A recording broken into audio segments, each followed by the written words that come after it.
Eh, Berpermisi host, bisa bicara? Monggo.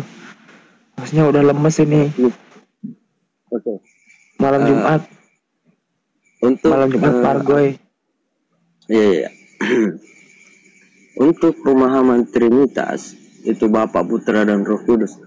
Sebenarnya enggak sesimpel itu kita mengumpamakan dalam sesuatu yang ingin dirasakan. Ini bagaimana kita memahami bahwa agama yang dibawakan eh, di Islam mengatakan Isa alaihissalam, ya. Kemudian kami menganggap bahwa dia adalah juru selamat kami. Trinitas, menurut saya, perspektif saya sendiri, bahwa wujud yang ada di bumi adalah bagaimana dia memberikan pemahaman kepada seluruh umat manusia yang tersesat. Memberikan pemahaman kepada seluruh umat manusia yang tersesat dalam bentuk materi dan akal yang bisa dipahami oleh akal. Kemudian tahap konsep selanjutnya bahwa agama atau pemahaman yang lain di-upgrade dalam bentuk yang bisa dipahami oleh pikiran.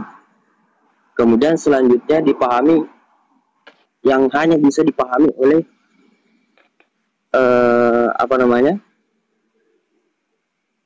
di alam khayal.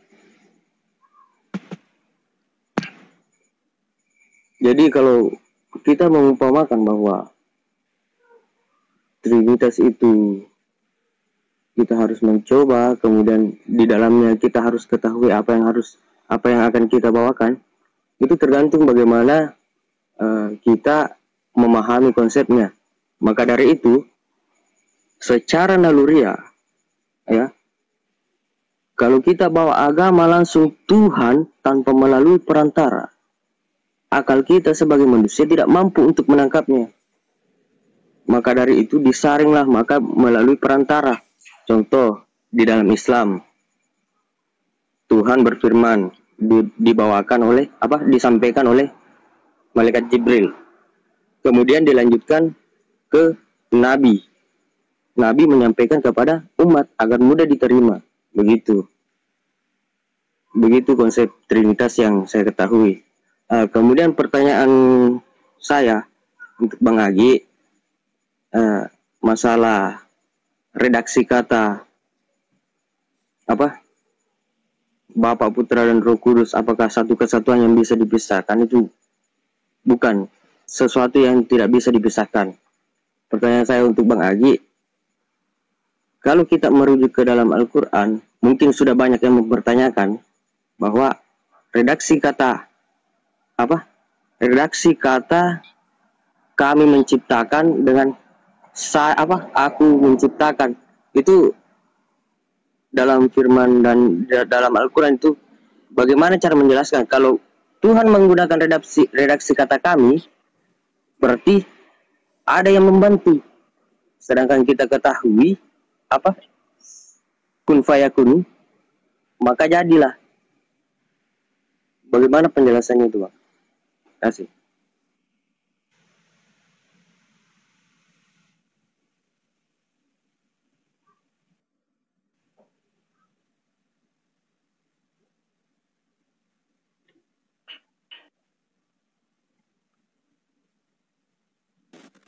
Bang Agi,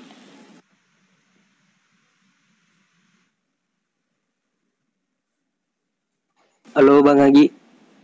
pada kemana itu? Waduh. Ya udah, Pade, kamu agama apa? Ya, Agama apa? Protestan. Protestan. Kamu tadi menanyakan masalah Al-Quran. Ya, ini masalah redaksi kata ya, redaksi kata. Di Al-Quran nggak ada redaksi kata. Di Al-Quran mah Semuanya adalah mutlak firman Tuhan. Iya, ya. Oke. Mm-mm. Saya paham bahwa, dan saya menghormati bahwa di dalam Al-Quran adalah mutlak firman Tuhan yang dipercaya oleh umat Islam. Pertanyaan saya begini, di dalam Al-Quran ada beberapa ayat yang menggunakan kata kami dan ada beberapa menggunakan kata aku.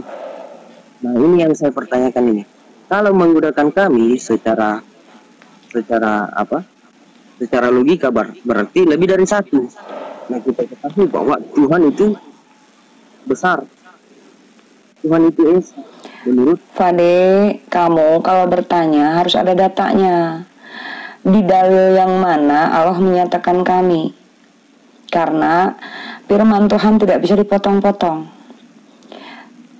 Coba kamu jelaskan dulu di firman yang mana, Quran surat yang mana yang Allah menyatakan kami. Karena yang aku tahu, kami menciptakan langit dan bumi.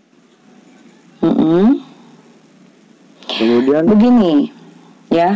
Kita mengenal sebelum diciptakan alam semesta ini, itu ada yang pertama diciptakan. Itu ada 3 lagi, kunci 3. Yang maha menciptakan, yang pertama diciptakan, terlahirlah kehidupan. Terlahirlah alam semesta. Ya. Dan sebenarnya di Islam itu ada yang menyatakan bahwa semuanya tercipta dari yang pertama diciptakan. Jadi tanpamu Muhammad, kami atau aku bersama para malaikatku, ya artinya gini, semua tercipta dari dirinya. Ya, aku ciptakan Adam sesuai dengan rupaku, itu ada. Ya, sama seperti kalian yang segambar, serupa. Tapi Tuhan Maha tidak berbanding, gitu loh. Jadi jangan pernah menyatakan rupa Tuhan, karena kita tidak sopan, gitu. Jadi yang kita bahas adalah kita aja, dari mulai Bapak Adam sampai sekarang. Nah, kenapa Tuhan bilang kami? Itu kalimat kepada Allah Sang Maha Pencipta bersama para malaikat-malaikat yang dikuasakan dan ditugaskan. Dan itu tercipta dari kun, gitu ya. Yaitu firmannya kalau ke para utusan adalah kitab. Tapi kalau ke malaikat atau ke semua, kan karena manusia ada yang tercipta atau makhluk tercipta ada dari api, dari nur, ada dari manusia. Jadi semua tercipta dari suaranya. Ya, kun, kamu jadi ini. Api dan nur itu diciptakan dari kunnya. Hanya manusialah yang terhormat diciptakan oleh dirinya, dari, ya ibaratnya dia sendiri yang mencetak, bukan dari suaranya. Dicetak gitu, Adam itu. Seperti itu. Jadi dia yang asalnya maha tunggal sebelum alam semesta ini menciptakan, mempunyai skenario, semua aku ciptakan adalah untuk diriku. Dan aku akan menguji, yaitu siapa yang bisa mengagungkan aku, yang bisa mampu menjaga rahasiaku, yaitu manusia. Maka dari situlah terciptalah malaikat, jin. Jadi mereka lebih dulu dari manusia. Nah, kami itu merujuk bukan karena Tuhan banyak. Kami merujuk pada yang dikuasakan dengan yang maha menciptakan. Gitu. Sama seperti Nabi Isa. Itu pun sama. Dikuasakan. Ya. Jadi dia punya kuasa. Iya. Tapi dikuasakan. Sama seperti para malaikat. Gabriel atau Jibril. Itu pun dikuasakan. Begitu kiranya penjelasan dan jawabannya. Mudah-mudahan ada yang lain, saudara teman-teman. Kemana? Halo. Oke.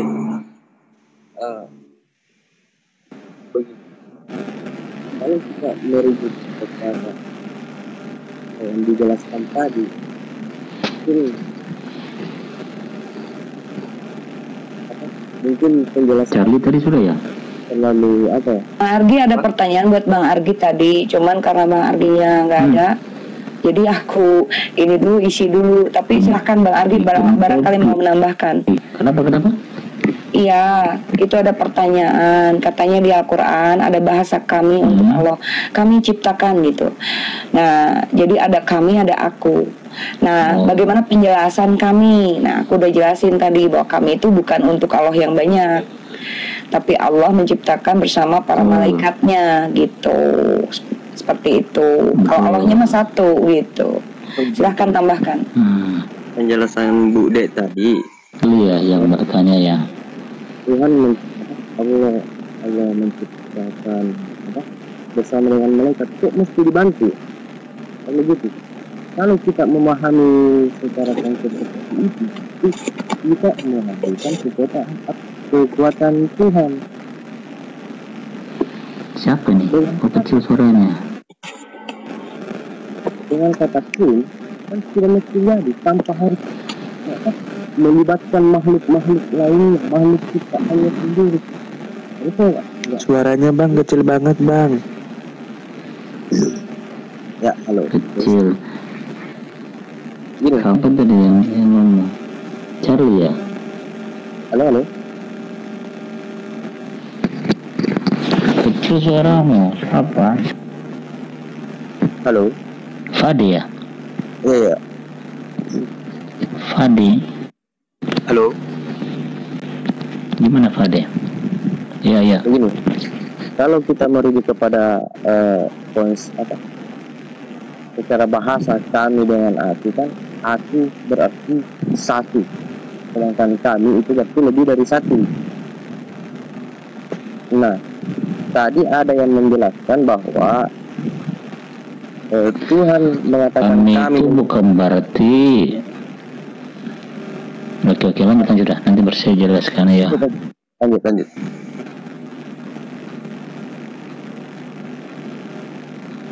Kenapa tadi Fadi? Yang kata kami kan merujuk lebih dari satu, sedangkan aku kan sudah pasti satu, begitu. Oke. Ya, nah di sini saya luruskan pemahaman saudara mengenai untuk bahasa Indonesia saja. Kata aku, saya ganti tunggal ya, pertama tunggal ya gitu loh. Tapi kalau kata segi bahasa itu adalah kata ganti orang pertama jamak. Orang pertama jamak atau plural itu disebut dengan kami. Nah, memang ada beberapa firman Allah yang menggunakan kata gitu ya, itu bisa dilihat daripada kalimat nahnu ya. Misalnya pada saat Allah mengatakan bahwa Al-Quran diturunkan oleh kami dan kami juga akan menjaganya, kan begitu ya. Inna nahnu nazzalna dziklahu lahafizun, sungguh Al-Quran kami juga penjaganya kepada diri Allah ya. Nah, kata kami ini pemahaman dan penafsiran barat mengatakan bahwa kata kami pada keagungan ini loh, menunjukkan tentang keagungan Allah. Disampaikan juga oleh Umi tadi bahwa merujuk kepada nanti ada pada saat disampaikan ada malaikat keagungan Allah, keagungan diri atau sebagai bentuk pertunjukan kuasanya gitu loh. Bukan berarti bahwa Allah ini nanti diubah misalnya malaikat, enggak. Allah itu namanya juga maha kuasa, makhluk ataupun siapapun juga segala-galanya itu loh ya. Jadi intinya ke situ, tidak membutuhkan apapun puasanya. Ya. Terus Charlie gimana Charlie? Ya, tadi saya Charlie? Bro Charlie? Halo? Lanjut Bang. Oke. Saya tadi tertarik untuk Lanjut Bang. Menjelaskan Umi tadi ya, yang mengenai peristiwa perjamuan kudus. Lanjut. Saya dulu sebentar. Iya. Oke. Jadi di 1 Korintus 11 ayat 25, kejadian ini yang kami laksanakan kalau di gereja saya 1 bulan 1 kali, itu namanya ada perjamuan kudus, perjamuan ekaristi namanya. Dikatakan demikian 1 Korintus 11 ayat 25, demikian juga Yesus ya mengambil cawan sesudah makan lalu berkata, cawan ini adalah perjanjian baru yang dimeteraikan oleh darahku. Perbuatlah ini setiap kali kamu meminumnya menjadi peringatan akan aku. Begitu juga dengan rotinya nanti ya gitu. Artinya ini bagian terakhir dari salah satu peristiwa yang Yesus sendiri katakan secara langsung kepada murid-muridnya untuk dikenang oleh kita. Selain apa? Selain perintah Matius 28 ayat 19 ya, yang berbunyi, karena itu pergilah jadikanlah semua bangsa muridku dan baptislah mereka dalam nama Bapa dan Anak dan Roh Kudus. Nah, dari konfirmasi dari dua ayat ini mengacu kepada ya kejadian yang Yesus sendiri pernah katakan, maksudnya ingin sekali kita menaruh perhatian khusus terhadap kejadian ini. Kenapa? Nanti akan panjang lebar, tapi ini adalah salah satu bentuk ya bentuk hal jasmani yang akan ditransformasi menjadi hal rohani. Karena dengan memakan roti dan anggur yang dilambangkan sebagai tubuh dan darah Kristus itu, artinya kita sudah dipersatukan dengan Allah lewat perantaraan penebusan karya penebusan di dalam Kristus. Begitu. Sesudah itu begitu kurang lebih. Sampai situ dulu deh. Oke, Kang Charlie, tadi perasaan sama deh. Yang aku jelasin dengan bahasa itu sama. Kenanglah dan akan bertransformasi. Lalu di situ kamu akan merasakan rasa Yesus yang hanya mencintai Allah. Ya, itu jawabannya. Yesus itu kan Masya Allah, aduh, sosok yang tidak cinta dunia, sosok yang zuhud, sosok yang orang yang fakir, nggak cinta dunia, penyayang banget. Misalnya nih, Umi ini lagi mukul kucing di depan Yesus. Yang Yesus katakan apa? Gak boleh gitu sama kucing, sayangi kucingnya. Luar biasa loh penyayangnya, Masya Allah. Sifat belas kasihnya loh, gak bisa. Manusia Yesus. Nah, artinya berarti kamu harus bertransformasi seperti beliau. Pipi kirimu ditampar, serahkanlah pipi kananmu. Artinya apa? Jadilah seperti dia. Karena dibenci sama manusia. Iya, penyayang sekali. Makanya disebutnya ajarannya ini udah kecinta gitu, bukan keiman lagi. Seharusnya kalau kalian orang-orang Kristen menyebarkan ajaran Yesus itu jangan dengan iman, tapi harus dengan cinta seperti beliau. Kalau dengan cinta, di situ akan saling mengerti bahwa sebenarnya Islam itu sangat menyayangimu. Artinya apa? Kita sama-sama ingin saling selamatkan. Islam itu hanya itu kok. Dan kita pun harus beretika kepada Allah. Ketika Bapa Allah disebut dengan Putra Allah disebut, itu jangan disamakan. Artinya aku bersaksi tiada Tuhan selain Allah, betapa menghargainya itu. Dan aku bersaksi bahwa Muhammad utusanku, utusan Allah gitu kan. Artinya di situ bahwa Yesus pun seperti itu. Aku hanyalah utusan karena aku beraga. Walaupun Allah ada di dalamnya, tapi aku menyampaikan dia itu dengan aku sangat jauh, karena dia itu lebih mulia. Artinya dialah Sang Maha Pencipta. Seperti itu kuncinya. Jadi penyayanglah ketika kamu dihujat, biarkanlah. Lebih baik ketika kamu orang Kristen ini dibully atau dibagaimanapun, seharusnya lebih baik ketika ada teguran itu mungkin kita harus kaji ulang lagi gitu loh. Siapa tahu mungkin gitu loh, ada kebenarannya orang lain mengingatkan kita gitu. Jadi sebenarnya kita kalau ingat ke situ udah deh habis semuanya. Kalau ingat ke cinta itu para rasul itu ya luar biasa. Ya, artinya bertransformasilah. Rasul itu rasa, ya, penguasa rasa.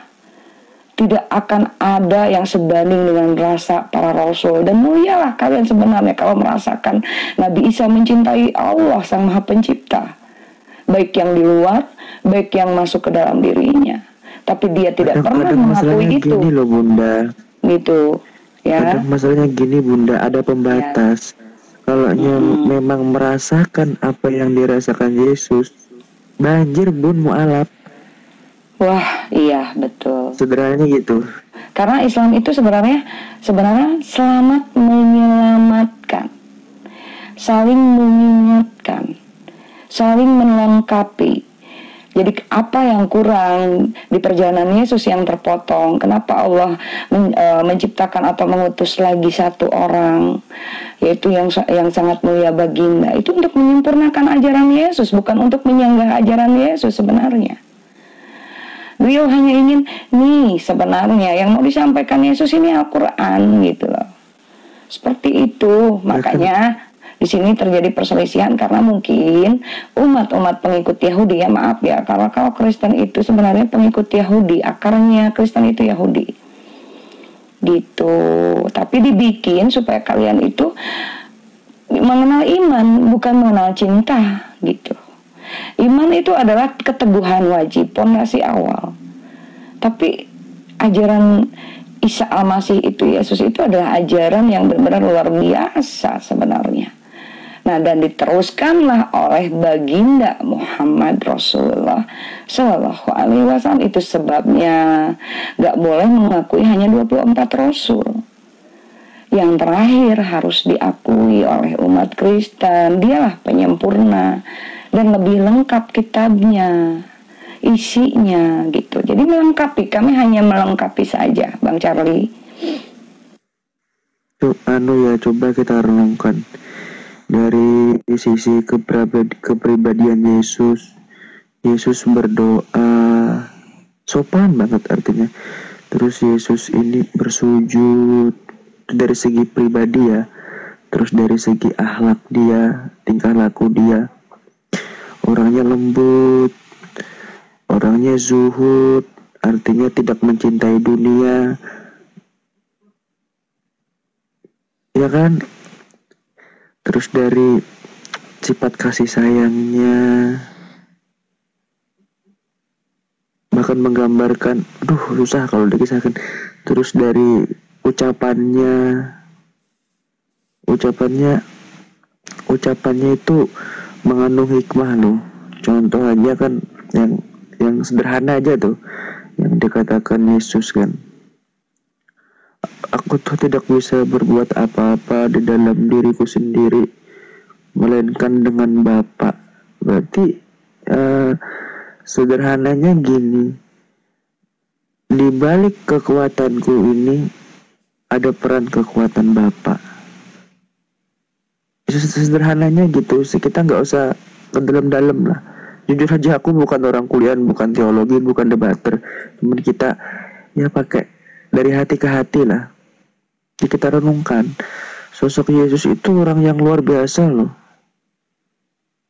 Bahkan kami orang Islam tuh cinta loh. Jadi contoh sosok yang tidak mencintai dunia, sosok yang lebih mengutamakan Tuhannya daripada dirinya sendiri. Ini keren loh Yesus ini, bukan kaleng-kaleng loh. Gitu deh sih. Aduh, aku jadi khotbah bang. Putus ya. Malah yang ingin nangis. Bahas. Aku malah nangis ngedengar tentang Nabi Isa itu.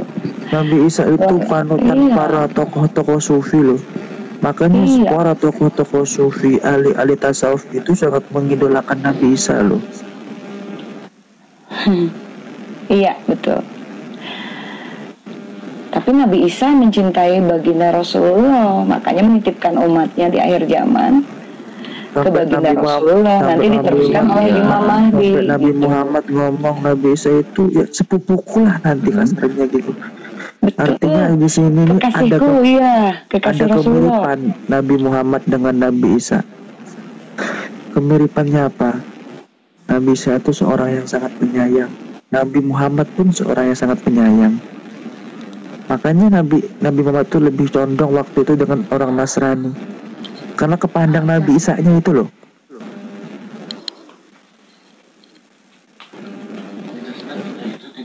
Sampai diabadikan di Al-Quran, Nabi Isa itu orang yang terkemuka di dunia dan di akhirat. Istimewa banget.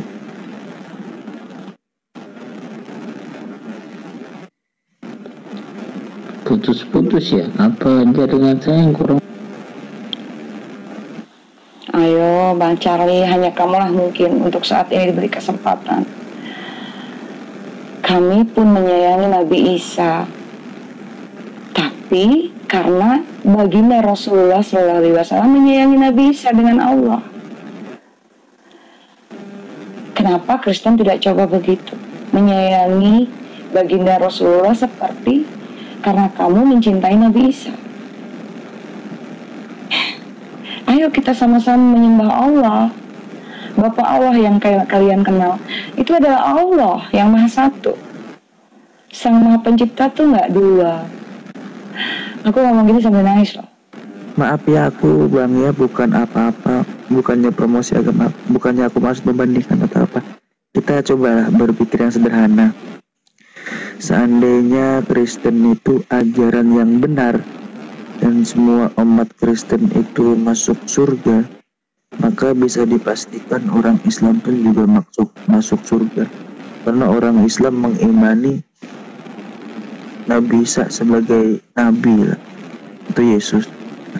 Tapi sebaliknya, seandainya Islam itulah agama yang benar dan yang diridhai Allah, inna dina indallahi Islam, memang Islam dan umat Islam itu masuk surga, nah, maka mohon maaf, selamat tinggal. Kristen nggak ikut masuk surga karena Kristen tidak mengakui kerasulan Nabi Muhammad, dan klaimnya bisa jadi Nabi Muhammad itu ya nabi palsu. Jadi bagi aku bersyukur jadi orang Islam karena nggak ada ruginya. Itu yang pribadi aku anggap aku sedang curhat gitu. Dan aku pun satu lagi, kita baginda Rasulullah bersama Nabi Isa, siapa tahu mereka saling menyayangi. Nah, apa kita nggak malu sebagai umat yang terutama agama Kristen salah paham kepada kami gitu loh. Yuk kita ajaran kasih sayang. Yuk terima bahwa Rasul itu ada 25. Bahkan kalau kita bongkar rahasianya, kenapa Nabi Isa itu diabadikan di Quran yang terkemuka di dunia dan di akhirat, karena hanya satu-satunya nabi yang menjadi nabi sekalipun menjadi wali di akhir zaman. Dia turun lagi ke bumi nih menjadi penutup para wali, menjadi makmumnya Nabi Muhammad. Makanya Nabi Muhammad itu mencintai banget Nabi Isa. Posisi Nabi Isa ini orang yang paling mulia kedua setelah Nabi Muhammad susunannya nih. Jadi semulia-mulianya Nabi dari Bani Israel tuh Nabi Isa yang nomor satunya. Ya, diberi kesempatan pula untuk datang susunannya kembali. Kan gini, nomor pertama Nabi Isa, Nabi Muhammad, kedua Nabi Isa, ketiga seterusnya. Jadi orang yang paling mulia di dunia dan di akhirat setelah Nabi Muhammad dan Nabi Isa. Makanya diabadikan di Quran, orang yang terkemuka di dunia dan di akhirat. Dan kami pun menerima, memang itu firman Allah. Quran yang mengabarkan. Rahasianya itu apa? Kenapa dikatakan begitu? Karena dia awal turun di Bani Israel menjadi nabi, nanti turun kedua kalinya menjadi penutup para aulia. Nah, jadi seorang nabi sekaligus menjadi umatnya Nabi Muhammad. Dan itu pun hanya terjadi pada Nabi Isa doang. Aku rasa Charlie keren nggak Nabi Isa nih sedang bertransformasi.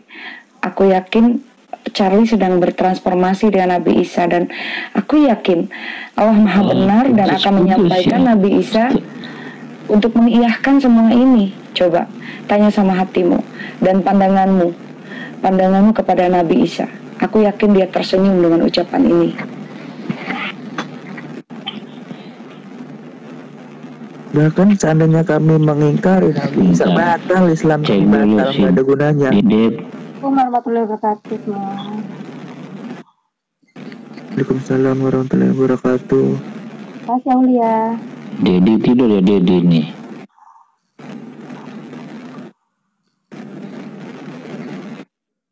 Assalamualaikum Kak Dela.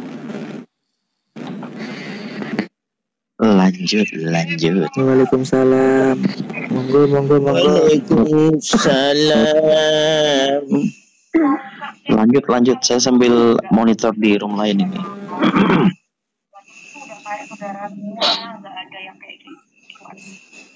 Bang di kami aja. Naik dong, Oten ya. Bang di kami aja, ayo. Diskusi yuk. Jangan di bawah, di atas lah. Jangan mengganggu ya, tolong yang searah. Kenapa Vio? Itu Bang di kami aja. Nabi Muhammad menipu katanya. Kita ditipu.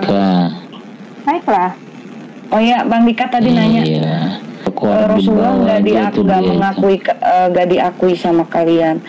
Kenapa nggak mengakui kebenaran?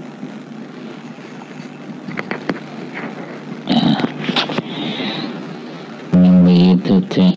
Jadi enak nih sama Charlie nih. Temenin Charlie nih. Ayo Bang Dika. Charlie. Charlie ayo Charlie. Tauladan. Surga. Gimana? Iya enak Charlie. Oke, begini. Setelah saya mendengarkan pemaparan dua saudara kita, mungkin saya ingin mengingatkan kronologi atau garis waktu ya yang terkait sama realitas sejarah. Ini pasti beda dengan definisi yang Islam punya ya gitu. Jadi ini akan menjadi disclaimer pertama begini. Nabi di dalam kekristenan dan di sepanjang sejarah Alkitab itu ada tugasnya sendiri. Rasul juga ada tugasnya sendiri. Jadi ini satu hal yang berbeda dengan iman Islam. Mengenai kesamaannya udah nggak usah kita bahas lah ya. Tetapi inilah justru yang menjadi sumber utama pemahaman kenapa itu disebut Nabi, kenapa itu disebut Rasul begitu ya. Jadi intinya gini.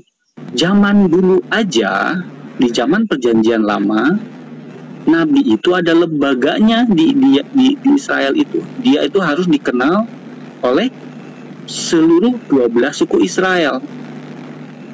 Satu. Yang kedua, dia harus diurapi di hadapan imam. Kalau sekarang apa ya? Ya, imam agung, imam besar diurapi di situ. Lalu dia akan mengerjakan tugas kenabiannya terkait. Saya rangkumkan dari beberapa ini ya. Ada 4 ya. Yang pertama perantara pesan rohani, yang kedua peringatan dan nubuat, yang ketiga mengingatkan pada hukum Allah, yang keempat dikenal dengan pesan moral begitu. Jadi intinya gini, tugas kenabian itu biasanya akan melibatkan peristiwa kejadian yang sangat besar. Musa membelah laut, menyeberangkan bangsa Israel dari Mesir ke tanah perjanjian, Nuh dan seterusnya. Jadi gitu ya. Nah kalau Rasul beda lagi, ada 4 juga. Pemilihan langsung oleh Yesus Rasul itu. Yang kedua, fungsi penting dalam pembentukan gereja mula-mula nantinya. Yang ketiga, kebenaran dan otoritas pengajaran. Dan yang keempat, mujizat dan tanda-tanda. Begitu. Oke. Sebelum melanjutkan teman-temanku yang lain, salam kenal Pak Pio sama yang baru datang. Ini Bang Charlie. Saya turun dulu, Host. Oke. Kang Charlie, kalau misalkan kamu hanya mengakui ada Allah, lagi ya. Terus kamu berarti mengakui ada Rasul dan Nabi kan? Catat itu. Aku bertanya sama kamu, lalu siapa Rasulnya bagi kalian? Itu saja. Misalnya Paulus itu rasul. Nah, ngaku dia. Udah, catat itu teman-teman. Iya, betul. Itu rasul. Dia itu menulis 2/3 dari seluruh perjanjian baru. Contohnya ya. Lalu ada murid Yesus itu, Matius, Markus, Lukas, Yohanes, yang menulis keempat kitab Injil.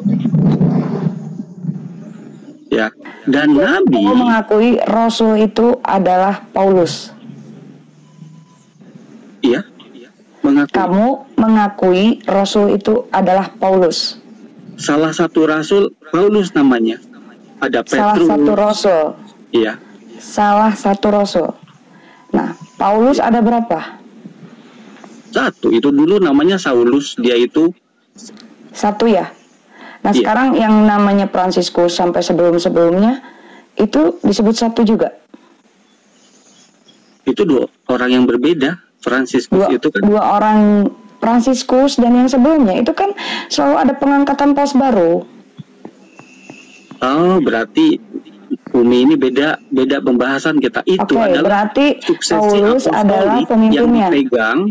Berarti Paulus adalah pemimpin para paus gitu. Kita kan bicara Rasul doang, Rasul sama Nabi. Nah, tolong didengarin dulu bentar. Enggak, kalian berarti mengakui Rasul itu ada berapa? Kalau di agama kalian? Petrus, Paulus. Terus? Kenapa memangnya? Beda loh, kita harus, itu beda. Iya, nggak apa-apa beda. Kita kan hanya mengakui Rasul itu memang gelar Rasul itu lebih tinggi daripada para nabi, ya. Rasul itu adalah kekasih Tuhan yang mendapatkan wahyu untuk disampaikan kabar berita gembira dan baik atau buruk kepada umatnya. Nah, kalau nabi itu lebih di bawah Rasul, gitu. Nah, sekarang saya mau bertanya, Rasul kan ada 25 di kami. Nah, kalau di kamu ada berapa?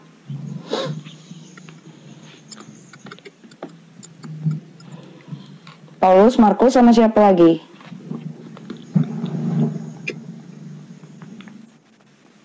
Sorry bentar. Petrus, Andreas, Yakobus, Yohanes, Filipus. Berapa itu kira-kira? 12 ya? 12 murid Yesus. Yang satu? Yang satu mengkhianat siapa? Yudas Iskariot. Yudas Iskariot, berarti ada 11 ya? Digantikan oleh, nanti ada lagi penggantinya. Ya, jadinya 11 pada akhir hidupnya. Masa Rasul jadi pengkhianat? Enggak, kita enggak berbicara enggak berbicara suka nggak suka. Memang itu kenyataannya. Sadar nggak kamu cari kalau Rasul itu untuk sekup dunia?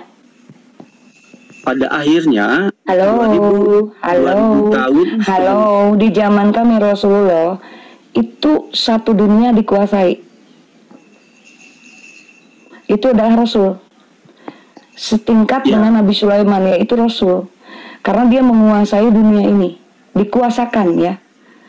Nah, sekarang Paus kenapa hanya menguasai orang Kristen sedangkan dunia ini tidak sama? Nah, itu beda, Mbak. Saya mau jelasin tadi kan udah. Tapi bukan Rasul, nggak masuk paspor itu, nggak masuk itu pisahnya. Jadi, karena apapun harus ada ijazahnya. Ya, begini. Sejarah perkembangan gereja itu kan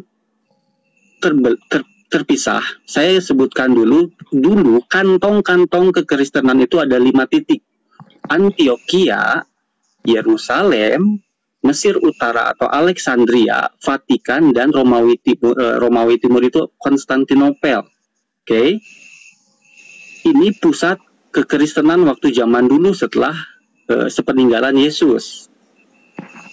Lalu sedangkan di ajaran kami jika ada yang mengaku rasul selain yang 25 itu, berarti itu adalah Al-Mesiyah Antikristus Dajjal.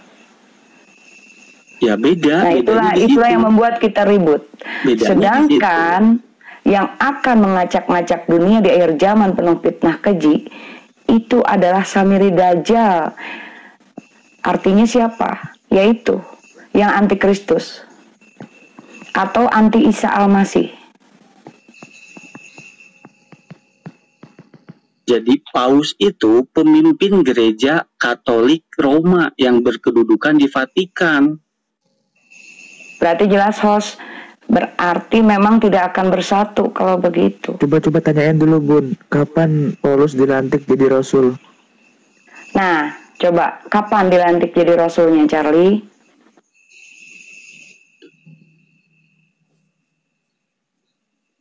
Nah kalau kamu yang ceritakan Paulus, rasul itu Paulus, kita akan memusuhi kamu. Termasuk santai Bun, tanya dulu Bun.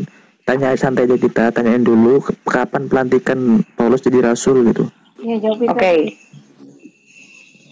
Ya, ini kita bicara sejarah berarti ya.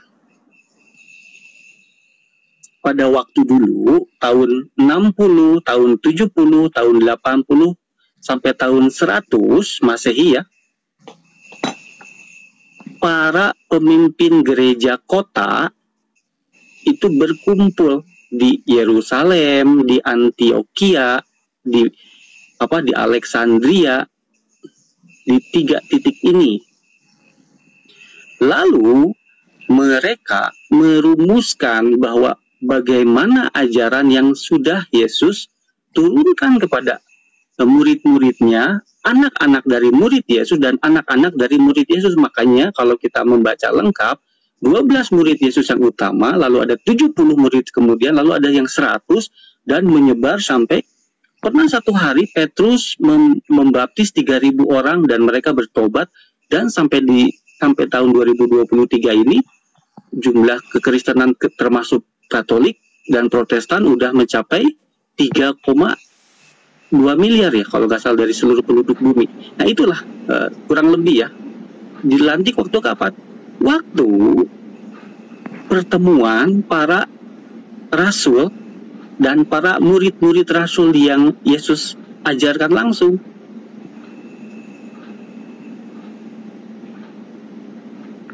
Semoga musnah ajaran kalian para Paulus dan pengikutnya. Musnah ajarannya ya, bukan manusianya. Yang ngangkat Paulus jadi rasul siapa, Charlie? Iya, kan Yesus belum jadi Tuhan. Ini mbak apa tuh, agamanya apa? Di Paulus. Nah, sejak kapan itu Paulus mendeklarasikan dirinya rasul? Nah, kalau ini kan sudah menjadi pertanyaan polemik yang tidak akan saya jawab, dan ini akan menimbulkan debat. Saya nggak akan menangani. Karena tidak punya jawabannya. Ada. Karena jelas dia mengangkat dirinya sendiri. Mau kerap sendiri. Gitu. Aku sekarang video wes. Pantas tidak percaya Nabi Isa karena dia ingin dijadikan rasul. Nah kalian tidak sadar para pengikutnya dikasih darah itu. Makanya kan lambangnya juga itu amer, anggur merah, yaitu alkohol biar kalian mabuk. Gak sadar kalian dalam beragama, mabok kalian dalam beragama. Nah inilah yang saya bilang tadi dari awal. Kalau kita ingin berpolemik, maka ya, tidak ada kasih di situ. Bagi kami di luar Al-Quran itu adalah musuh Allah, ya. Apalagi itu Paulus, Samiri Dajjal anti Nabi Isa. Kalau itu saya tidak tahu banyak, meskipun saya pernah dengar, karena itu wilayah keimanan Islam kan, gitu. Itu nggak akan saya itu kejelasan itu keimanan. Maaf ya Bang Charlie, kami enggak polemik, kami cuman minta kejelasannya, kapan pelantikannya, kapan mendeklarasikan dia rasul, kapan pelantikan dia rasul. Kami enggak polemik, cuman pengen tahu kejelasannya dari abang gitu. Cuman itu doang, kalau nggak bisa jelasin atau abang nggak mau terbuka ya nggak apa-apa, itu hak abang gitu. Ya, bilang aja saya tidak bisa menjelaskan. Oh, tidak mau ya sudah. Itu aja. Iya kan kita Tadi kan saya sempat turun. Soalnya nih umiku nih udah nih mulai naik darah ini. Kalau nggak dilus, iya dong. Kalau anti Nabi Isa ini di luar kami, di luar Al-Quran, berarti halal darahmu itu. Kalau bagi kami, makanya jangan coba-coba ingin bersatu dengan kami. Kalau kamu aliran Paus, kamu tahu nggak? Paus itu apa? Itu turunan Namrud yang ketika menantang Allah ke langit, tiba-tiba memanah Allah ke atas langit, maka sama Allah diledek. Panahnya itu berisi apa? Ikan. Makanya di situ ikan itu malah diledek sama malah bodoh-bodohnya itu Paus, malah dipakai jadi gelar dia. Oh, berarti Tuhan itu ikan paus. Itu jahiliyah, kebodohan kamu. 1 Korintus 1 ayat 1 saya bacain ya. Nah, monggo. Dari Paulus, Bang Dewa, yang oleh kehendak Allah dipanggil menjadi rasul Kristus Yesus, dan dari Sostenes saudara kita. Itu konfirmasi ayat di 1 Korintus 1 ayat 1. Itu Korintus, itu surat Paulus sendiri, bukan firman Tuhan. Itu loh. 14 surat Paulus itu kan dibuat oleh dia sendiri, oleh ya kan, di Galatia, Efesus, Korintus. Itu loh Bang. Nah, yang jadi persoalan lagi, suatu kitab suci yang ternyata di dalamnya juga berisi surat manusia dijadikan satu. Ini keotentikan dan keaslian firman Tuhan ini bagaimana kitab sucinya? Itu yang harus menjadi pemikiran Bang Charlie gitu loh. Pantaskah yang dinamakan kitab suci itu disisipkan perkataan manusia gitu? Nah, itu Bang. Yesus itu berarti bikinan itu. Paulus itu juga ngangkat sendiri, kalian mau-maunya gitu loh. Kasihan banget kalian itu. Banyak pernyataan Paulus yang bertentangan dengan pernyataan atau firman ini dari Yesus, dan justru orang Kristen lebih mengikuti Paulus. Nah, ini contoh saja Bang ya. Yesus mengatakan bahwa dia tidak akan merubah satu titik pun ya dalam hukum Taurat itu sebelum dunia ini kiamat Bang. Tapi apa kata si Paulus ya dalam Efesus 2 ya 15, dengan matinya anak manusia di tiang salib maka terbebaslah dari hukum Taurat. Itu loh, Paulus membebaskan hukum Taurat, Yesus menggenapi hukum Taurat. Tapi ternyata di orang Kristen lebih banyak cenderung mengikuti Paulus ini. Iya, di Matius 5 ayat 18 kata-kata lengkapnya yang Yesus katakan gini, karena aku berkata kepadamu, sesungguhnya selama belum lenyap langit dan bumi ini, satu iota atau satu titik pun tidak akan ditiadakan dari hukum Taurat, sebelum semuanya terjadi. Nah, akan terjadi apa dan kapan? Apa yang terjadi? Itulah saat Yesus menggenapi seluruh kegenapan hukum Taurat dengan pengorbanannya di atas kayu salib, dan di atas kayu salib dia bilang sudah selesai. Itu pengorbanan. Berarti kamu menyembah setan. Di pengorbanan manusia, apalagi Tuhan harus mati di tiang salib. Itu ajaran dari mana? Itu bukalah di tulisan-tulisan Paulus di Roma itu tentang bagaimana prosesi pengorbanan. Itu loh, dia mensucikan atau mengkuduskan darah manusia di atas darah hewan. Makanya itulah yang dipakai suatu landasan penyaliban itu harus ada. Itu penggenapan, Bang. Penggenapan dari dulu korban yang dilakukan itu binatangnya harus kayak gimana, mabok darah setan itu udah mabok waktunya darah. harus kapan, tempatnya dilakukan di mana, lalu peraturan yang mengiring itu kan ada di bilangan, di imamat, ya kan, di Minum darah ya. Iya, itu kan salah. Itu kan yang ditulis oleh si Paulus. Bang Cal ini kan saya lihat wawasan Bang Cal ini kan luas sebenarnya. Bang, pikir. Kita kembali ke perjanjian lama, ini bilangan dan imamat ini kitab perjanjian lama, Paulus belum ada. Iya, sekarang begini Bang. Ya. Yang pertama tadi saya katakan bahwa sebenarnya Kristen itu tidak ada otoritas menggunakan perjanjian lama. Begini lagi, yang kedua lagi begini Bang. Abang ini kan proses pemahamannya kan cukup luas lah Bang. Cobalah dicerna Bang.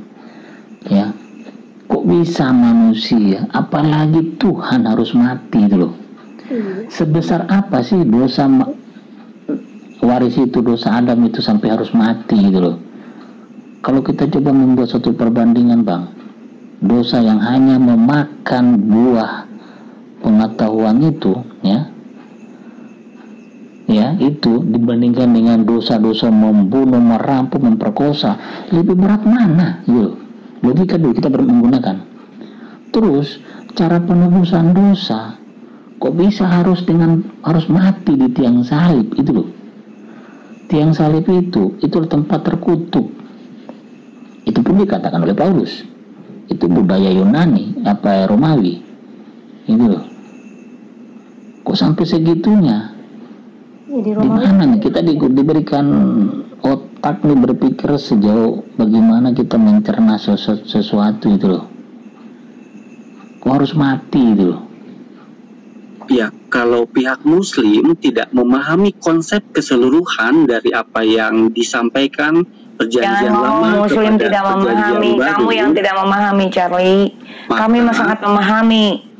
Ya, maka di sini ada beda jalan. Makanya tadi dari awal saya sudah bilang paralelnya kita bergerak ke satu arah betul, tetapi tidak samanya kita itu juga ada, begitu ya. Tidak samanya kamu tidak punya hati.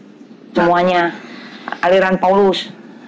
Oleh karena itu, gambaran lengkap konstruksi berpikir akan menciptakan apa? Mindset, oke?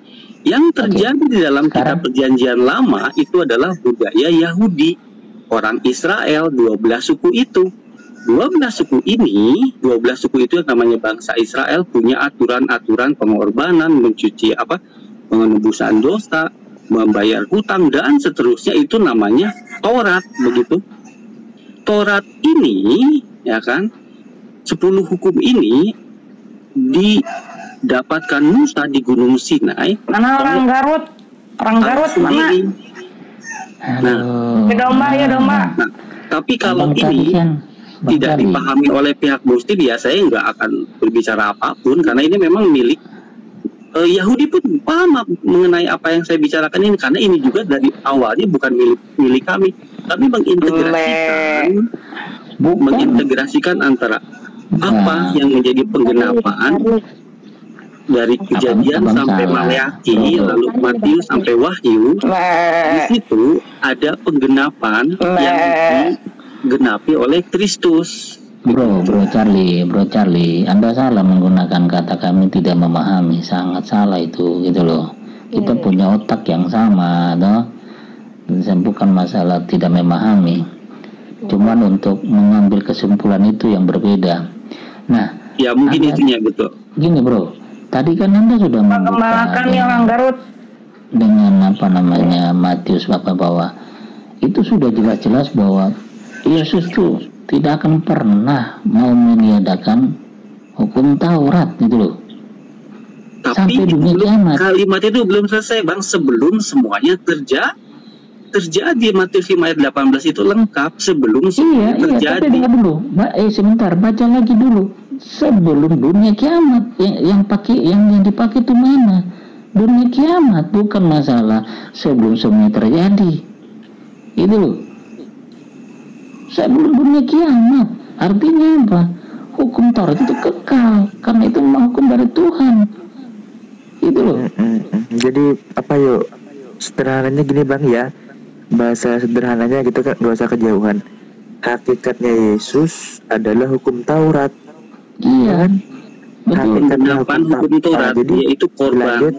Jadi gini bang, hakikat Yesus adalah hukum Taurat. Hakikat hukum Taurat adalah Bani Israel. Jadi tanya Bang Charlie ini Bani mana dulu? Bang Charlie, orang Bani Indonesia Jawa atau Bani Manado atau Bani Banjar atau Bani Jawa? Orang Bani Sunda. mana dulu nih? Dari Bandung saya, orang Indonesia. Oh, berarti Bani Bandung ya. Nah, kita putar lagi.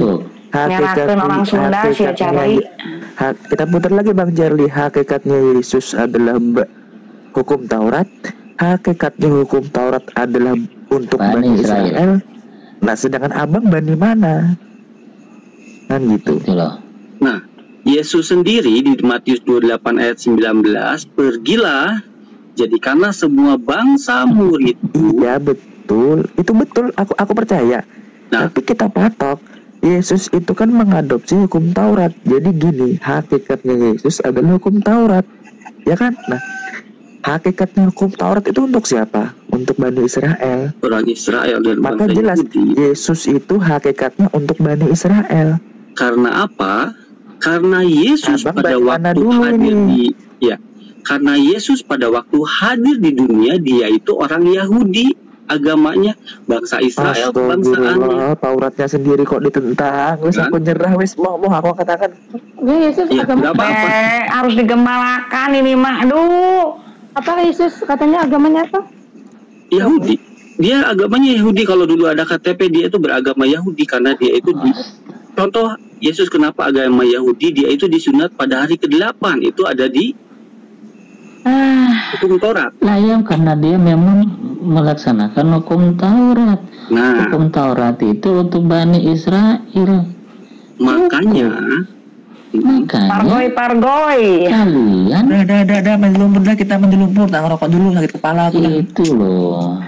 Aduh, kita capek-capek sampai mau nangis tadi ngejelasin Nabi Isa, nggak taunya yang diingat Raja Domba sama Raja Ikan. Aduh, ampun.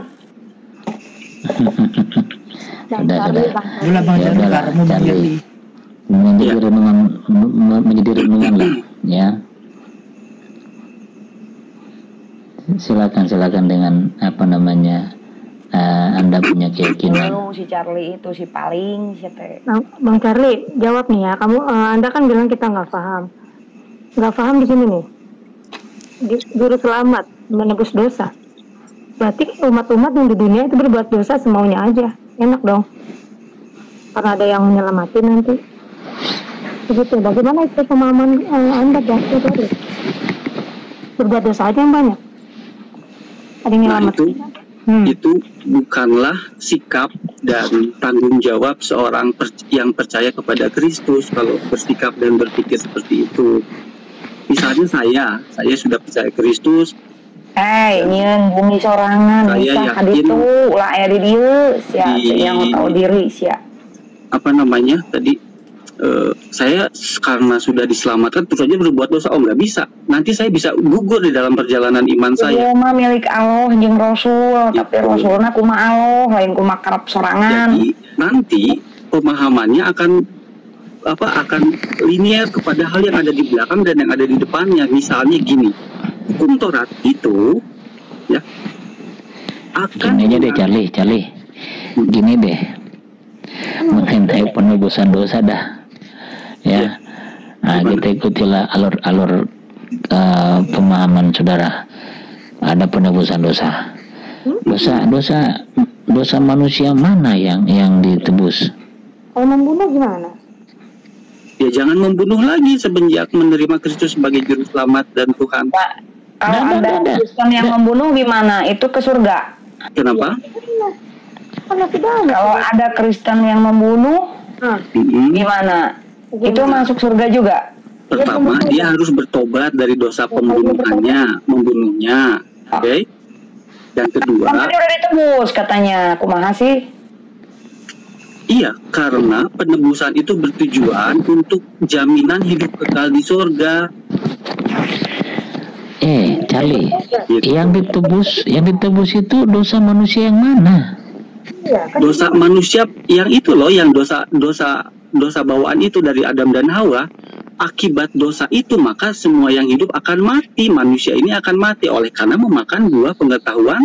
Yo memang hakikatnya manusia itu tidak kekal kan? Tadi sudah bilang di awal Enggak, narasi saya tadi bilang manusia itu kekal. Sekarang manusia enggak gini ya, oke.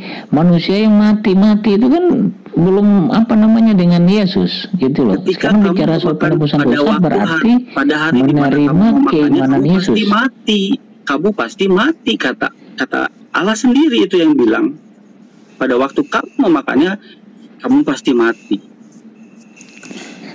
Gini loh, kalau soal kematian itu kan tadi sudah bilang, berpikirlah, makanya itu.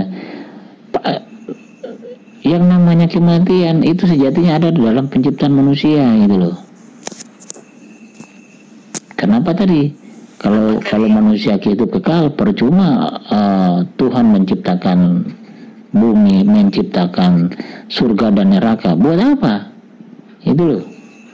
Nah, itu yang menjadi perbedaan kita. Nah, dulu terus gini, sebentar.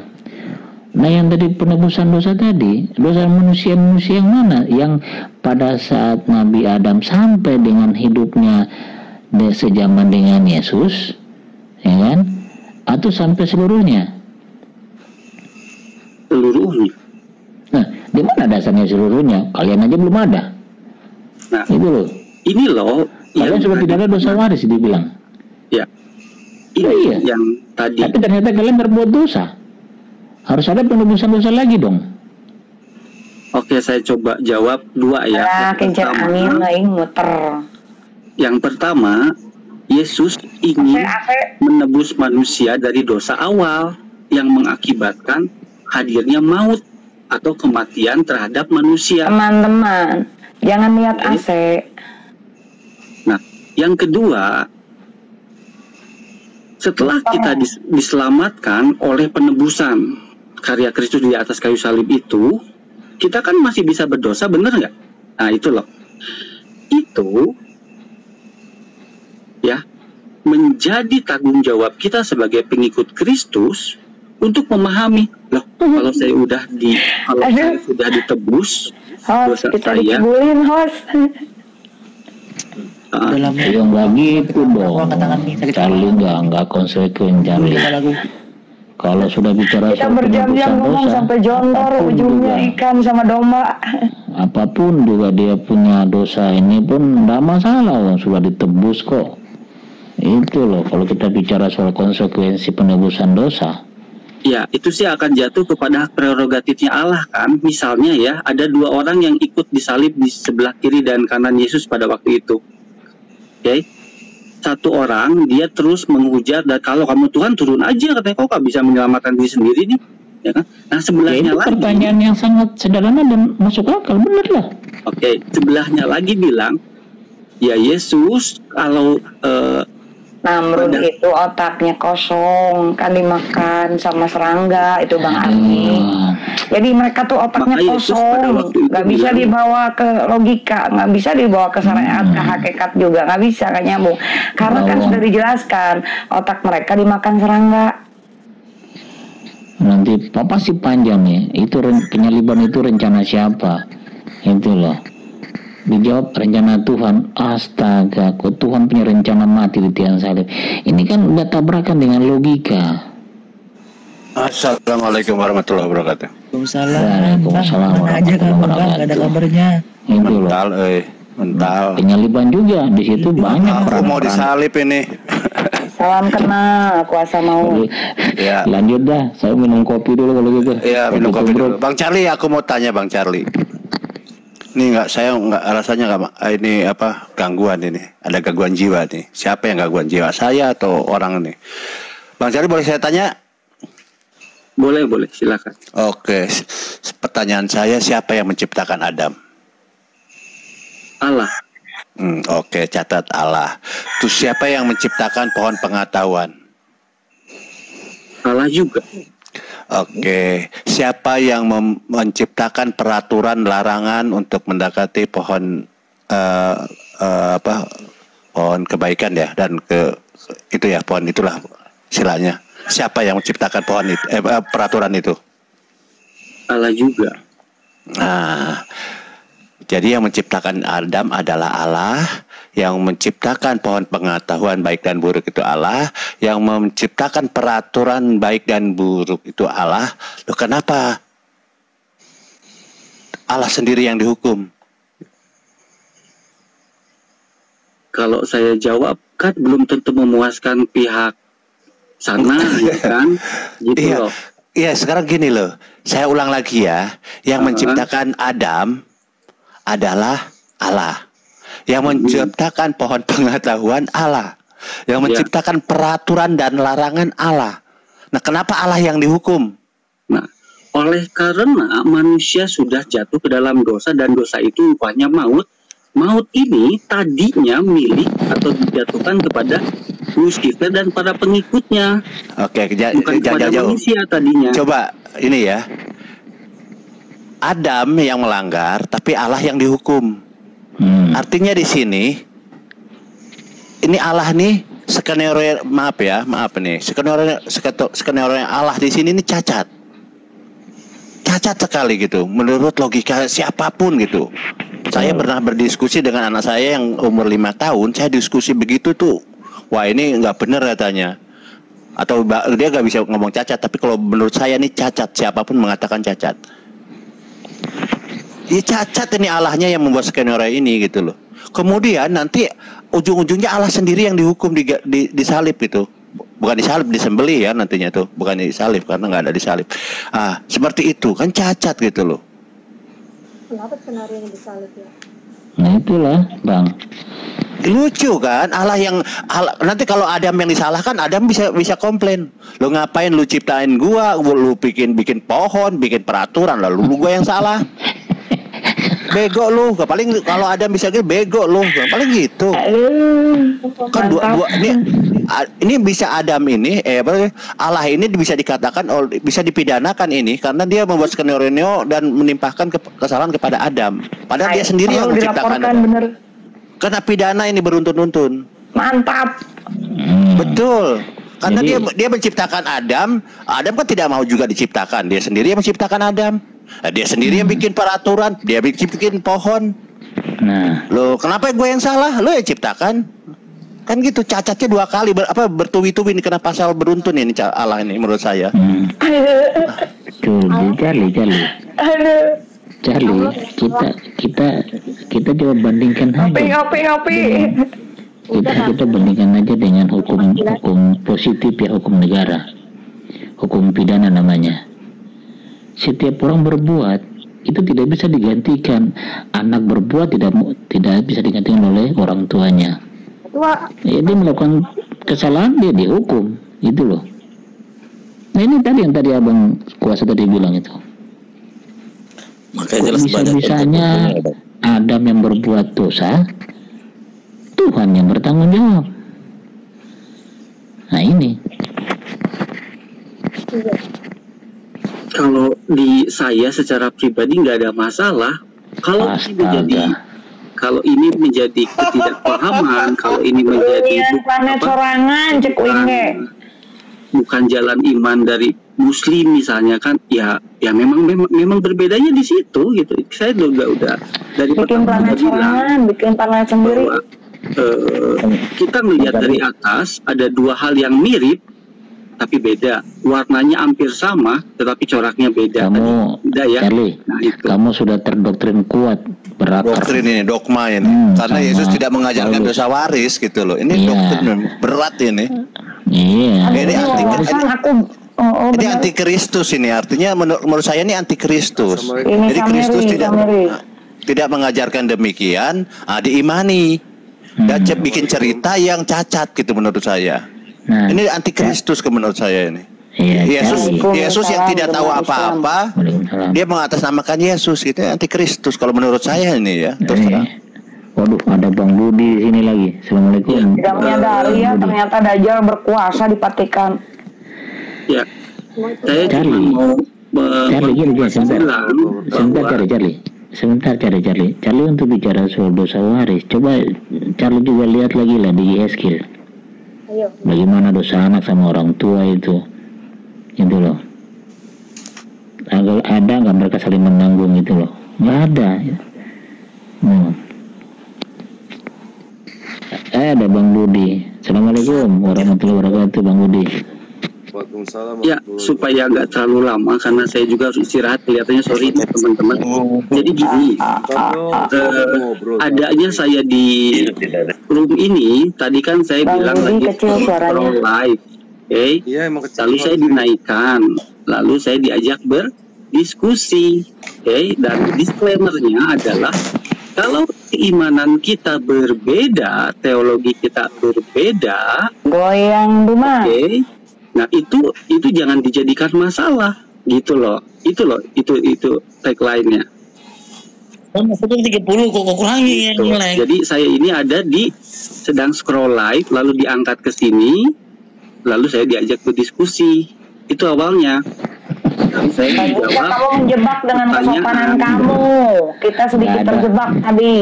Nggak ada hubungannya dengan saya itu. Saya tidak menjebak siapapun loh. Saya menjawab pertanyaan yang di balik kesopanan ada racun. Ya sudah. Gitu. Ya sudah. Jawab apapun jawabanmu, ya itulah keimananmu. Betul. Iya. Makasih ya Charlie ya. Makasih. Oke, terima kasih teman-teman. Ini udah. Thank you ya. Oke, terima kasih. Angkat tangan. Innalladzina kafaru, sungguhnya orang-orang kafir. Sawa'un alaihim angdartum am cenderung la yu'minun. Jadi semoga dapat hidayah. Amin. Sudah cukup ikhtiar hostnya untuk bernarasi sambil berdongeng. Selanjutnya itu milik Allah. Ya, betul. Kita hanya berusaha meyakinkan, memahami.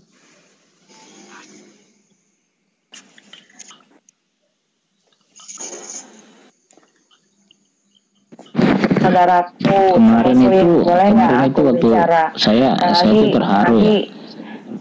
Kak Agi, aku mau bicara. Aku berterima kasih ya sama kalian semuanya, para Islam ya yang ada di sini. Mau ngomong sama Charlie sebentar gini, mau nanya ini aja. Char, kira-kira kalau menurut agama kamu, Tuhan itu maha kuasa nggak? Bisa menciptakan waktu atau dia terikat oleh waktu? Nah, narasi saya begini, kalau seandainya dia menetapkan satu hukum, lalu hukumnya itu nanti dia akan melanggar, apakah layak Tuhan itu nggak tahu kejadian yang akan datang kalau ada satu makhluk yang diciptakannya itu melanggar, sehingga dijadikan tumbal untuk kesalahannya dia. Sebenarnya di ajaran Kristen ini adalah penghujatan kepada Tuhan, bukan kepada makhluk, tapi Tuhan itu sendiri dihujat. Tuhan itu tidak mengetahui waktu, Tuhan juga menyesal, Tuhan juga memberikan satu hukum yang tidak kekal. Ini ada suatu penghujatan. Karena apa? Karena kalau saya lihat dari sejarah, bahwa ajaran Kristen ini adalah ajaran di mana Zeus dikalahkan oleh anaknya. Anda boleh buka di buku Jonar, boleh buka di Jonathan Black, boleh buka di buku Panarion of Salamis bahasa Inggris. Kamu lihat di situ bahwa Tuhan kamu itu melakukan kesalahan seperti ajaran Zeus sesuai dengan kalimat kata-kata yang dikatakan Santo Jerome. Oke? Jadi Anda harus kebuka pikiran Anda sebenarnya. Tuhan sampai-sampai dia itu menyesal. Sampai-sampai Tuhan menyatakan dia menyesal melihat kelakuan manusia. Sehingga dia tuh meratapi di dalam hatinya. Ini Tuhan kok bisa sampai nggak tahu tentang kejadiannya akan datang? Layak nggak ajaran ini untuk dimani oleh manusia? Silakan Anda jawab, Charlie. Pikir secara mendasar, lalu Anda imani, lalu Anda pikirkan kitab kamu, baru kamu bisa beragama. Begitu, itu baru manusia. Silakan Charlie. Bang Charlie masih ada nggak Bang Charlie? Ya, sekali lagi pemahaman yang berbeda itu tidak menggugurkan teologi yang saya pegang, keimanan yang saya peluk. Jadi itu silahkan saja gitu, berbeda lalu tidak sama, lalu mungkin juga bertabrakan, tetapi saya tidak akan masuk ke wilayah polemik. Begitu. Makasih. Oke, Bola. kalau seandainya ada satu orang, dia melakukan suatu perbuatan yang di luar dari normatif manusia. Apakah orang itu disebut orang sehat ataupun orang yang aneh, abnormal? Tolong dijawab omongan saya. Soalnya apa? Menurut normanya manusia, 1 tambah 1 sama dengan 2. Tuhan tidak akan pernah mati. Logika lagi, ini saya antarkan logika Anda. Menurut kitab Anda, malaikat dan iblis itu tidak pernah mati. Mengapa Tuhan bisa mati? Antara iblis dengan Tuhan, mana yang lebih tinggi hakikatnya? Apakah Tuhan atau iblis? Kalau seandainya Tuhan Anda, bisa saya tunjukkan ayatnya di mana ya Tuhan Anda itu mati. Tapi tolong tunjukkan oleh Anda di mana iblis di kitab Anda itu mati. Mengapa Anda nggak menyembah iblis saja? Mengapa Anda itu nggak menyembah malaikat aja? Tuhan mati, malaikat nggak mati. Ingat ya, Charlie, hukuman yang terberat di dunia ini adalah kematian. Ingat itu. Hukum yang terakhir bagi makhluk adalah mati.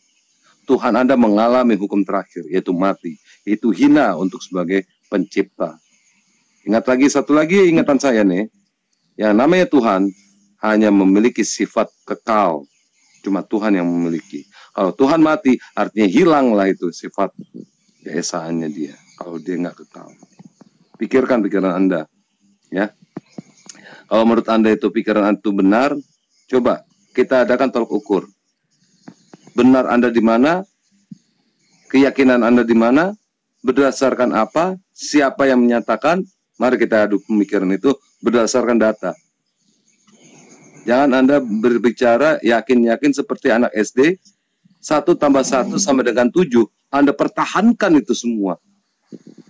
Nggak akan, saya yakin, Anda nggak akan pernah lulus. SD pun nggak akan naik-naik. 1 tambah 1 sama dengan 7. Disitulah gunanya akal manusia untuk meneliti. Walaupun banyak satu sekolahan, akreditasi pasti E, bukan A, E. Bakal tutup sekolah itu.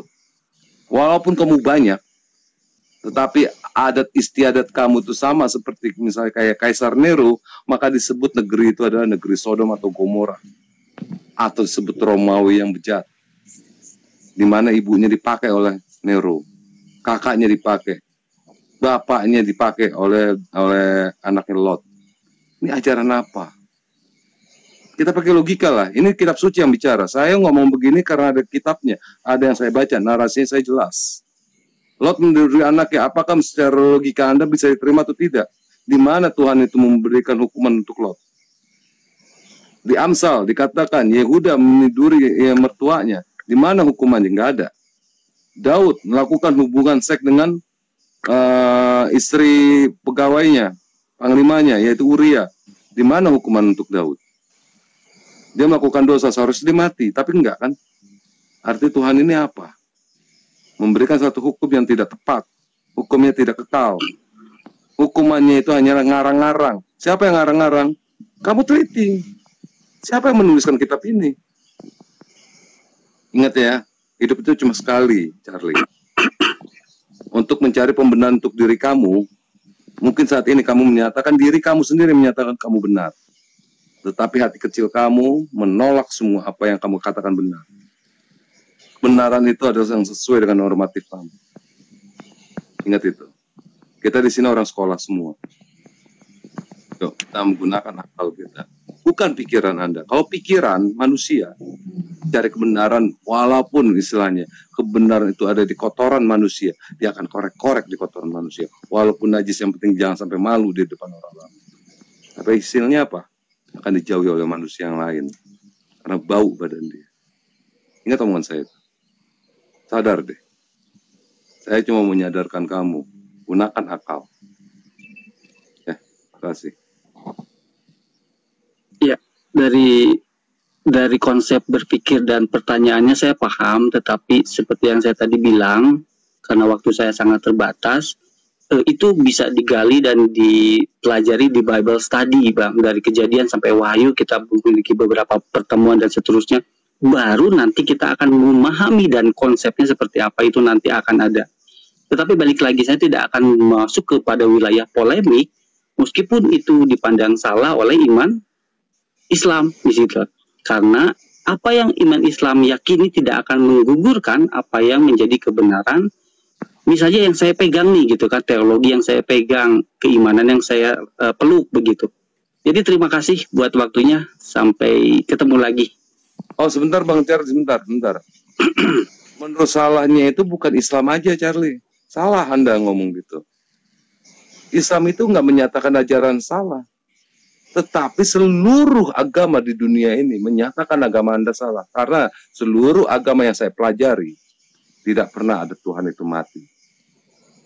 Ya. Swasta itu nggak. Keimanan Bang. Ingat ya Bang Charlie ya. Dan ingat ya, saya ingatkan nama kamu. Di tidak dunia ini, gitu. Tidak menggugurkan kebenaran yang saya pegang, iman yang saya peluk, dan saya tidak mau masuk kepada wilayah polemik, Bang. Begitu aja. Jadi bukan polemik. Ini kita ini kepengen begini loh. Kita ini kepengen supaya kamu tuh mengikuti apa yang disarankan oleh Yesus Tuhan Anda untuk memberikan Injil kepada kami. Berikan pengertian kepada kami agar kami tidak bisa membantah lagi. Ternyata apa? Semuanya itu mentah ke kita. Artinya apa? Di situ kamu harus menilai apakah keimanan aku ini benar atau tidak. Ingat, tesis atau skripsi, apabila di dalam skripsinya itu banyak terjadi kritikan dari pembacanya, tesis itu nggak akan pernah bisa disahkan oleh rektor. Ingat itu. Apalagi ini kitab suci. Kitab yang Anda katakan berasal dari firman Tuhan Anda yang maha kuasa, yang maha pintar. Seluruh umat manusia menyatakan, sampai di Amerika menyatakan, dilarang Alkitab diletakkan di sembarang tempat. Takutnya apa? Dibaca oleh anak-anak di bawah umur. Kenapa di dalam banyak terjadi kalimat-kalimat porno? Itu yang kamu tilai. Kitab suci, jangankan anak yang baru 3 tahun, anak baru merojol aja kalau bisa kita bacakan kitab suci itu untuk dia. 3 tahun sudah hafal. 4 tahun, 5 tahun dia melaksanakan perintah Tuhannya. Ke-6 tahun dia mengerti akan agama dan tahu pelajaran-pelajaran yang ada di kitabnya. Itu baru kitab suci yang menuntun manusia untuk berbuat kebaikan. Enggak. Malah harus disembunyikan kitab itu dari tangan anak-anak. Coba, Jar. Kalau memang itu adalah kitab suci yang Anda inginkan, yang Anda yakini, gunakanlah logika kita. Layak gak kitab suci Anda itu dibacakan di depan mic dan diumumkan di toa? Bisa nggak kitab suci Anda itu? Dari kitab Kejadian sampai kitab Wahyu dibacakan di toa? Baca kitab Amsal atau di kitab Ulangan. Bisa nggak? Itu kitab suci, firman Tuhan. Di situ aja Anda sudah merasa malu. Masa kitab suci buat malu? Ya Rasulullah ya salam. Ya kan? Gini aja deh. Ayo kita dua-duan. Anda menggunakan kalimat terjemahan atau kalimat Ibrani atau menggunakan kalimat Greek. Kita bicara secara tegas, kita bacakan ayat-ayat itu minimal di tempat media sosial ini. Yuk, kita bareng-bareng baca. Apa yang Anda ingin bacakan saya dengan Al-Quran? Saya baca kencang. Begitupun saya minta nanti sama Anda, tolong bacakan yang kencang. Kitab yang Anda anggap sebagai firman Tuhan Anda. Mau nggak seperti itu? Misalnya kayak kitab Ulangan, atau di kitab Amsal, atau di kitab yang lainnya, Yeskil. Mau nggak saya bacakan? Kamu juga bebas, mau milih kitab apa aja bebas. Saya akan bacakan juga. Berani nggak seperti itu? Karena firman Tuhan itu untuk menaungi manusia supaya lebih bernormatif.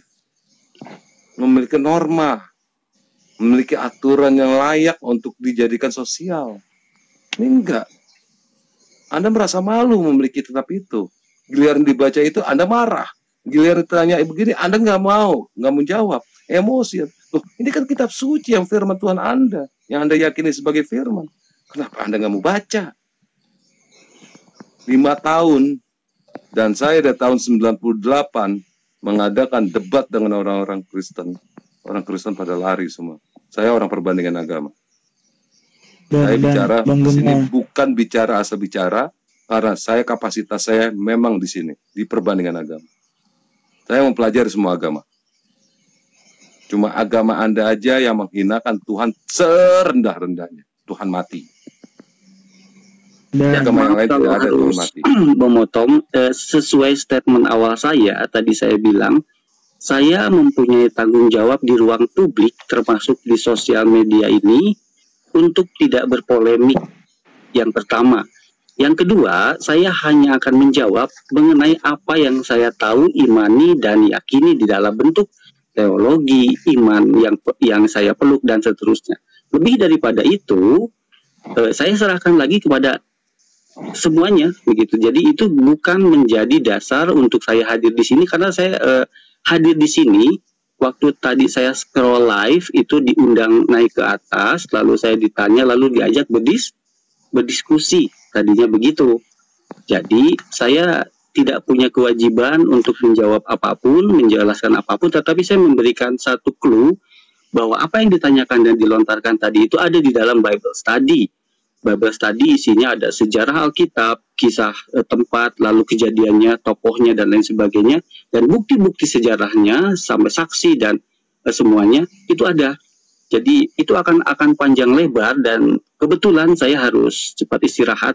Jadi saya mohon maaf untuk keterbatasan waktu saya untuk waktunya.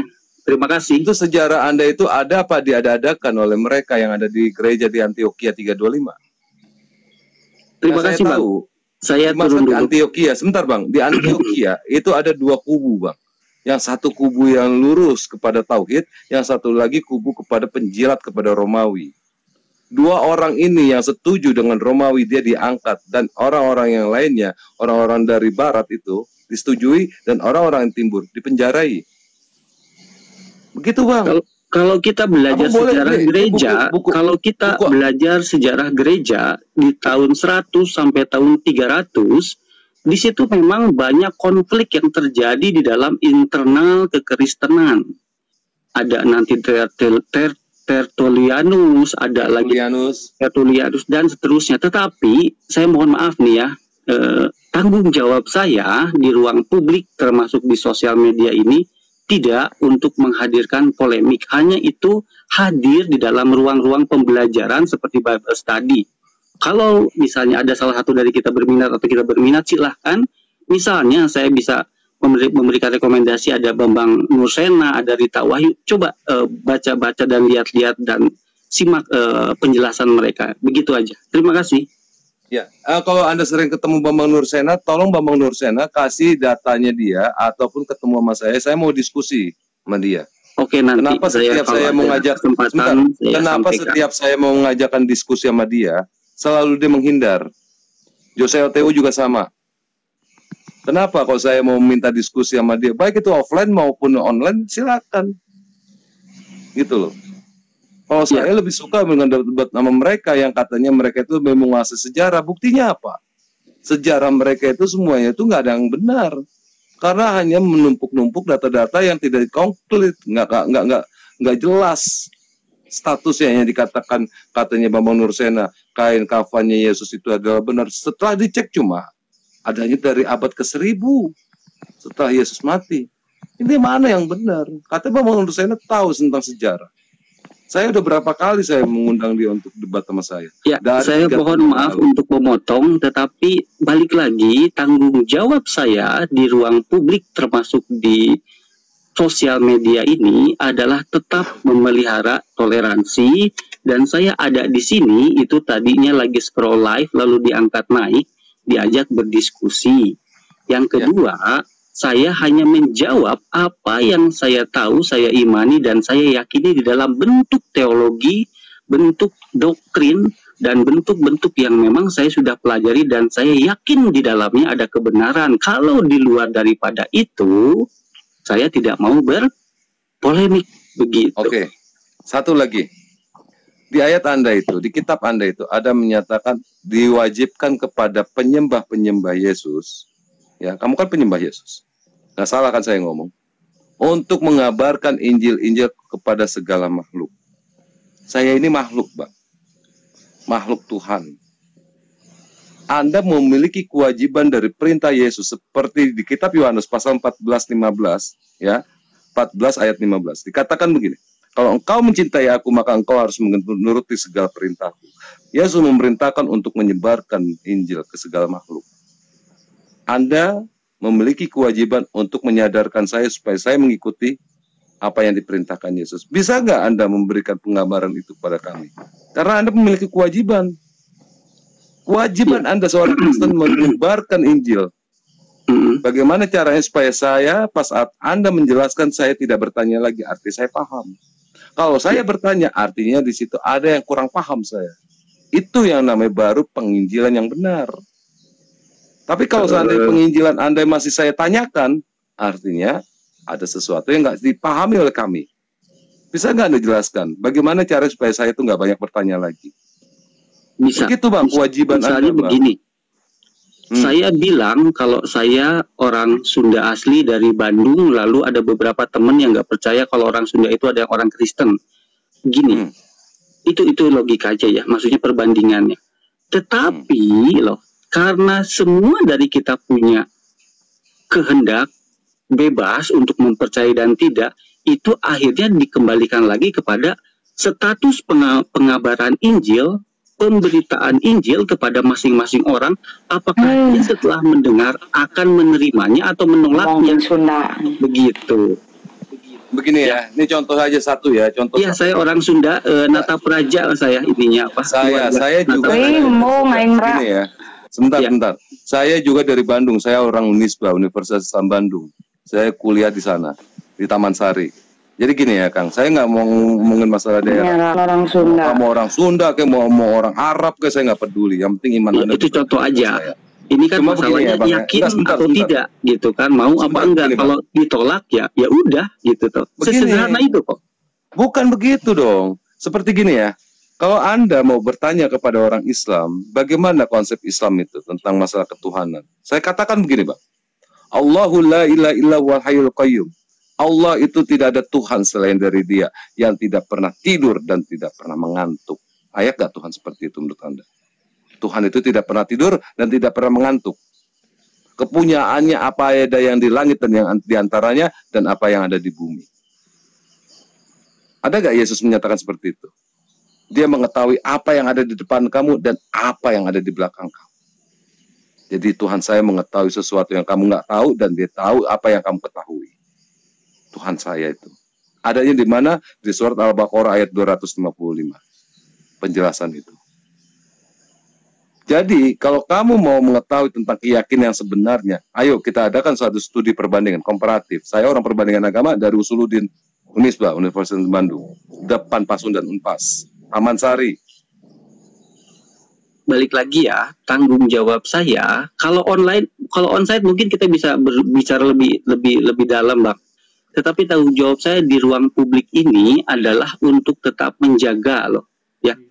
Tidak menjadikan polemik, saya hanya menjawab apa yang saya tahu, yakini, imani, dan ketahui, itu saya berikan. Begitu loh, sesederhana itu. Karena apa? Jika bakal adanya saya di room ini, saya lagi scroll live, lalu saya dinaikkan, diajak berdiskusi, sebeginilah bentuknya, begitu loh. Lebih daripada itu, saya tentu akan sangat keberatan kalau misalnya lebih apa ya, ya tidak sesuai dengan tujuan saya ada di sini awalnya gitu. Tadinya kan kita berdiskusi, begitu loh. Charlie ya, ini contoh kecil aja nih. Kalau orang Islam berdakwah, ya, sehingga ada orang Kristen masuk ke Islam, itu karena menggunakan data. Tetapi kalau seandainya ada orang Islam masuk ke Kristen karena Indomie, melanggar undang-undang nggak? Kalau Anda memang ingin mempersatukan negara ini dari keimanan sesuai dengan pasal 29 ayat 1 dan 2, ya, butir yang ke-7 tentang tidak boleh memaksakan atau menyebarkan agama kepada seseorang yang sudah memiliki kepercayaan, siapa sebenarnya di sini yang melanggar? Kami kan orang Islam, atau Anda yang memberikan Indomie kepada orang-orang Islam yang lemah imannya. Ini bukan rahasia umum, bukan rahasia pribadi, ini udah rahasia umum. Ada nggak orang Islam yang mengajak orang Kristen dengan menggunakan uang ataupun mie atau beras atau minyak bimoli? Pernah nggak ada? Nggak pernah ada. Tapi saya bisa buktikan, saya sendiri pernah disodorkan bimoli, beras, uang 50.000 untuk masuk Kristen. Saya komplek Larangan Indah rumah saya, dan di situ ada bukti. Dan kitab Bible yang saya pegang ini itu atas pemberian dari Bapak gereja di sana. Teman saya disodorkan uang untuk masuk Kristen. Itu Bang. Nah, lain kali tolong catat gereja mana, lalu siapa yang memberikannya, lalu apakah dia bermaksud untuk mengkristenkan si penerima bantuan itu atau tidak. Setiap lulusan STT di Indonesia ini wajib untuk mencari domba-domba tersesat Bang. Itu salah satu program kurikulumnya. Jangan begitu Bang. Saya ini orang STT Bang, saya orang teologi, saya tahu Bang. Saya sekarang ada di Kalimantan, di sini ada sekolah tinggi teologi Protestan di Tenggarong, dan di Samarinda itu ada keuskupan Bang. Saya tahu Bang. Nggak usah Abang catat-catat. Pengetahuan Abang ini tidak akan menggugurkan. Mencari domba-domba tersesat setelah pengetahuan Abang ini tidak akan menggugurkan keimanan, saya nggak butuh Abang itu menggugur dan agama konsep saya, teologi yang sebenarnya saya anut ya gitu. Karena itu lebih daripada polemik, saya tidak akan masuk ke dalamnya. Saya kasih tahu ya Bang ya. Abang ngomong begitu dari tadi sama saya. Sebenarnya di Al-Quran udah dijelasin. Saya tuh nggak mau memaksakan Bang. Al-Quran saya bacakan ini ya. Innal ladzina kafaru sawa'un 'alaihim a'anzartahum am lam tunzirhum la yu'minun. Kepada innal ladzina kafaru, sesungguhnya orang-orang kafir itu kamu nasihati dengan keras maupun tidak kamu nasihati, mereka tidak akan pernah beriman. Ngapain saya maksain? Itu firman Tuhan saya. Nah, itulah yang terjadi, perbandingan lurus yang terjadi dengan proses penginjilan yang tadi ditanya gitu kan. Kalau sudah disampaikan, kalau sudah disampaikan, misalnya orangnya tidak mau menerima lah, ya sudah begitu loh. Kami ini domba-domba tersesat. Misalkan anak-anak teologi yang mempraktekkan penginjilan misalnya ya, bahwa mereka melakukan itu dengan motivasi tertentu, saya nggak tahu. Tanyalah sama mereka, saya nggak tahu. Anda orang STT bukan?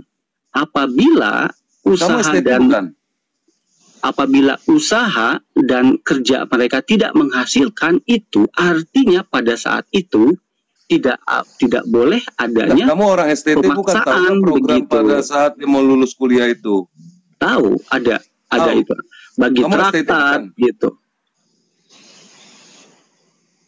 Nggak, kita jangan melebar Bang, kita jangan melebar. Tadi saya sudah katakan pertama.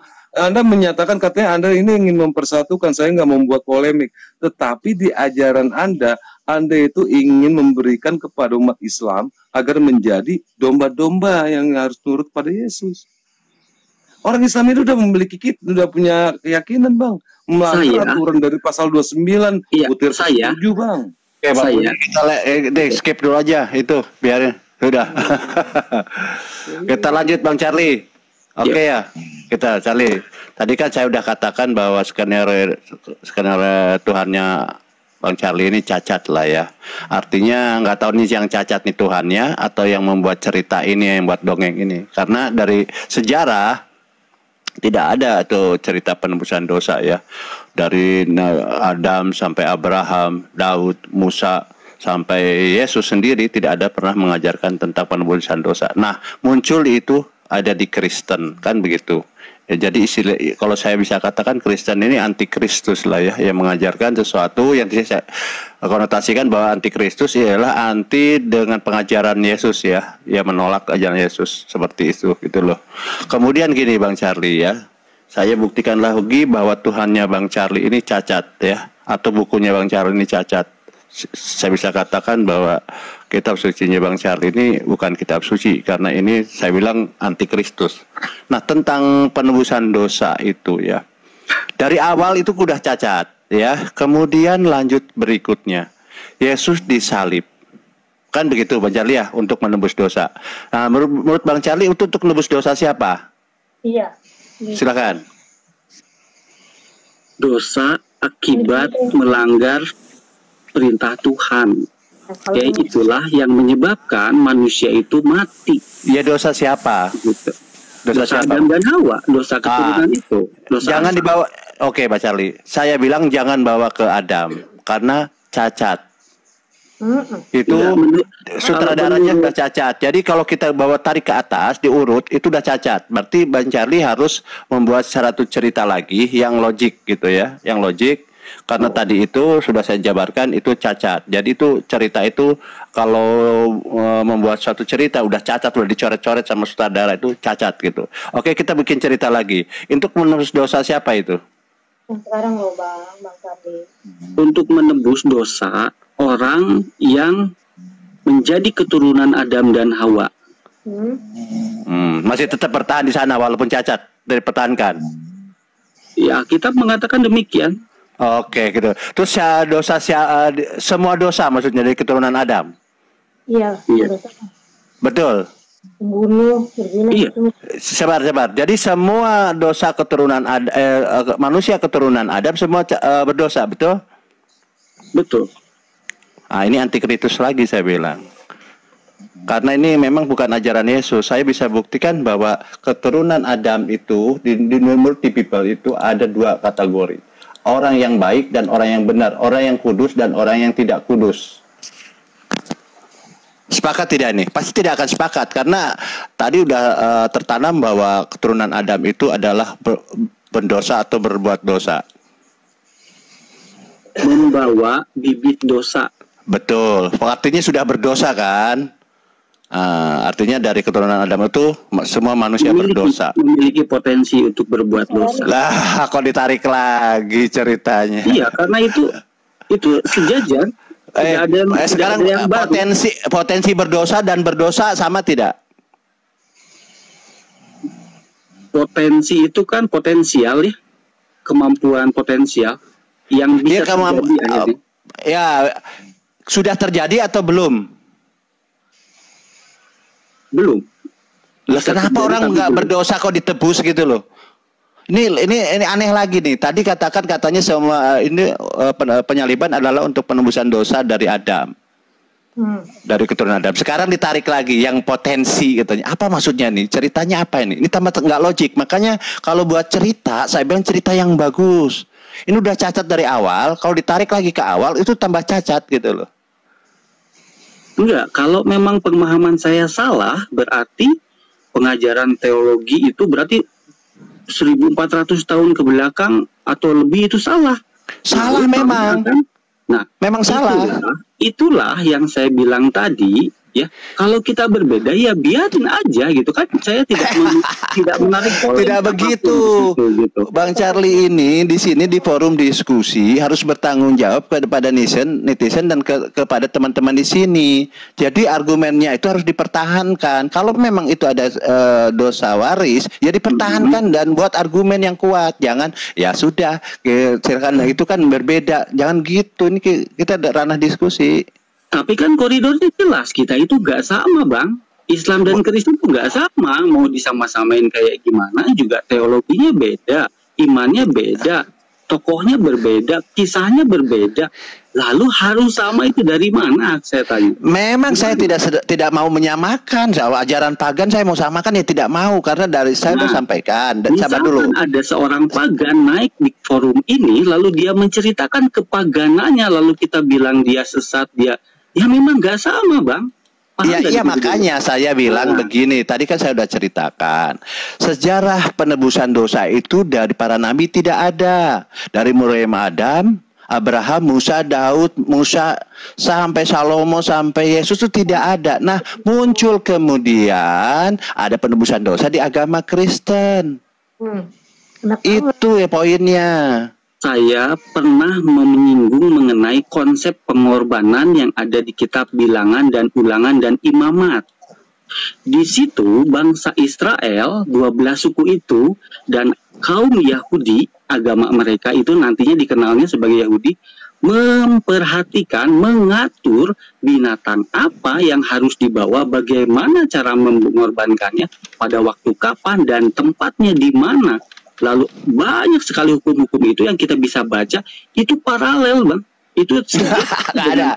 Oke, kita jangan lari-lari, Tidak ada ajaran para nabi itu mengajarkan tentang tidak. Sabar dulu. Itu ada dulu. Ada di situ. Nggak ada ajaran nabi itu mengorbankan anak manusia. Tidak ada. Itu ajaran dewa pagan. Saya nggak bilang mengorbankan anak manusia, Pak. Binatang. Ada iya, kemudian binatang oke, tapi saya bilang tidak ada penebusan dosa karena anak manusia, tidak ada. Oke, kita kembali ke topik, jangan ditarik. Tadi mengatakan penebusan dosa penyaliban Yesus itu adalah untuk penebusan dosa-dosa warisan dari Adam. Itu sudah kita sepakati itu artinya sudah mengiyakan, udah tidak perlu ditarik lagi. Nah, ini yang kita harus kritisi di sini. Makanya saya ajari Anda untuk mempelajari Bible ya dengan baik dan camkan. Anda jangan jadi pengikut antikristus. Kalau kita lihat di perjanjian baru secara jelas bahwa hamba-hamba Tuhan atau manusia itu ada dalam dua kelompok, yaitu yang jahat, yang baik, yang jahat, yang kudus, itu ada. Nah, bagaimana Anda katakan keturunan Adam itu adalah menanggung dosa, padahal di sana ada orang kudus? Bagaimana? Apakah orang kudus ditebus dosanya juga? Kan nggak logik lagi. Saya bilang janganlah bawa ini, apalagi ke Adam. Saya buktikan bahwa ada orang kudus sebelum Yesus itu banyak orang kudus. Jadi buat apa itu penebusan dosa itu? Itu rekayasa, itu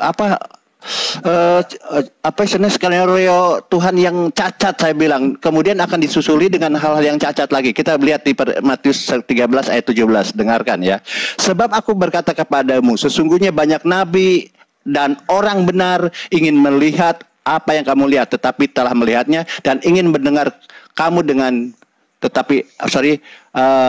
sesungguhnya banyak nabi dan orang benar ingin melihat apa yang kamu lihat, tetapi tidak melihatnya, dan ingin mendengar apa yang kamu dengar, tetapi tidak mendengarnya. Di sini apa? Ini orang benar.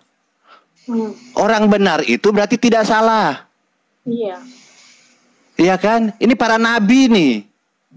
Nah, kenapa mereka harus ditebus? Lo boro-boro nebus dosa, Yesus aja orang berdosa, nanti akan saya buktikan. Kemudian Matius 5:45. Apa yang mau ditebus dari mana? Matius 5:45. Karena dengan demikian kamu menjadi anak-anak Bapamu yang di sorga. Loh, gak mungkin jadi anak-anak Bapaknya di sorga, gak mungkin masuk sorga kalau tidak ada kudus. Matius 13 nomor 17. Sebab aku berkata kepadamu, sesungguhnya banyak nabi. Karena dengan demikian kamu menjadi anak-anak Bapamu yang di sorga, yang menerbitkan matahari bagi orang-orang jahat dan orang-orang baik, menurunkan hujan dan orang benar dan orang tidak benar. Nah, di sini Biblos itu sudah membatasi atau sudah memisahkan antara orang baik dan benar. Nah, kemudian datang agama pagan dari Romawi Yunani dengan mengadopsi Romawi Yunani, diadopsi oleh Kristen, ada penebusan dosa. Di sana dikatakan bahwa dosa keturunan Adam itu berdosa, makanya Yesus disalib untuk menebus dosa. Ini antikristus. Antikristus benar ini. Kemudian di Lukas 1 nomor 70. Sepertinya yang telah difirmankannya sejak purbakala oleh nabi-nabinya yang kudus. Luar biasa antikristus. Kristen ini antikristus benar ini. Benar antikristus ini. Dia menebus orang-orang kudus, ngapain dia ada di sorga? Saya ulang lagi ya, Lukas 1 nomor 70. Seperti yang difirmankannya sejak purbakala oleh mulut nabi-nabinya yang kudus. Luar biasa kalian ini antikristus. Makanya saya benci sekali sama kalian ini, menghinakan sekali. Kemudian saya baca lagi di surat Petrus yang kedua nomor 1. Pasal 1 nomor 21. Sebab tidak pernah nubuat dihasilkan oleh kehendak manusia, tetapi yang didorong oleh Roh Kudus yang orang bicara nama Allah. Roh Kudus itu ada di mereka loh. Mereka dikatakan orang kudus, mereka ada di sorga. Kenapa kalian antikristus sekali? Janganlah cerita-cerita pagan Romawi itu seperti bawa-bawa. Begitu Pak Charlie. Cobalah doktrinnya itu dibuang dulu. Ikuti ajaran Yesus. Yesus tidak pernah mengajarkan penebusan dosa. Silakan yang lain. Ya, terima kasih buat penjelasannya. Saya hanya akan kembali bahwa dan membuktikan ya bahwa apapun jawaban yang saya coba kemukakan ini bukan benar dan salah ya, tetapi kelihatannya dan memang seperti itu terus-menerus pihak sebelah sana memang tidak akan kompatibel gitu loh dengan iman percaya kami, dan itu tidak usah menjadi masalah. Karena pertama, tanggung jawab saya untuk menjaga ketertiban di ruang publik, contohnya di sosmed ini tetap, dan saya tidak akan maju lebih lagi kepada hal-hal yang bersifat polemik, karena apa yang saya sampaikan ini tidak bertentangan dengan teologi Kristen, iman Kristen, dan apalagi ajaran bapak-bapak gereja dan doktrin yang kami pegang. Itu aja sih sederhananya. Oke. Ini sorry banget, saya harus istirahat sebentar, sampai nanti lagi. Kenapa Anda kan ingin memberikan satu bukti bahwa Anda itu mau menjaga supaya terjadi kerukunan antar agama. Tetapi kenyataannya di kekristenan ini banyak sekali penyelewengan kalimat-kalimat yang ada sakral di dalam Islam dijadikan sesuatu yang tidak sakral di ajaran Anda. Itu bukan ajaran saya dan saya tidak tahu itu. Saya bisa belajar, tetapi saya tidak akan berkapasitas untuk menjawab apa yang saya tidak tahu dan belum saya pelajari. Karena itu saya akan kembalikan lagi kepada si penanya. Dan sorry banget, ini saya harus istirahat dulu. Terima kasih buat waktunya teman-teman. Sampai berjumpa lagi. Ya, itu dikatakan Allah Bang di situ Bang. Allah itu siapa Bang? Rasul itu siapa? Daud itu siapa?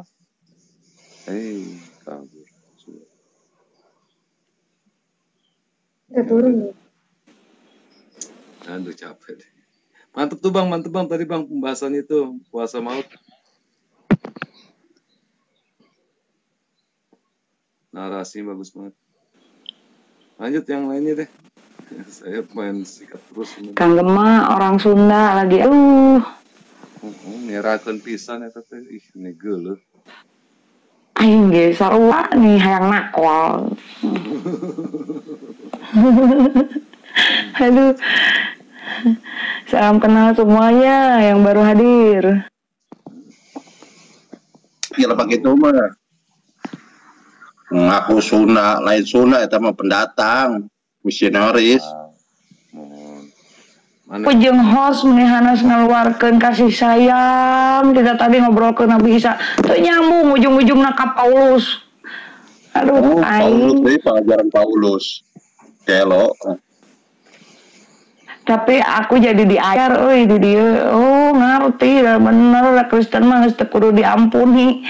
Memang sendiri dajal kabeh oten teh.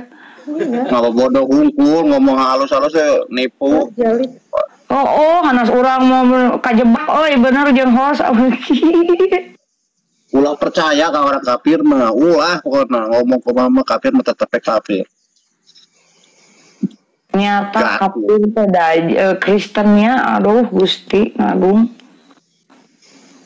Belat pisan.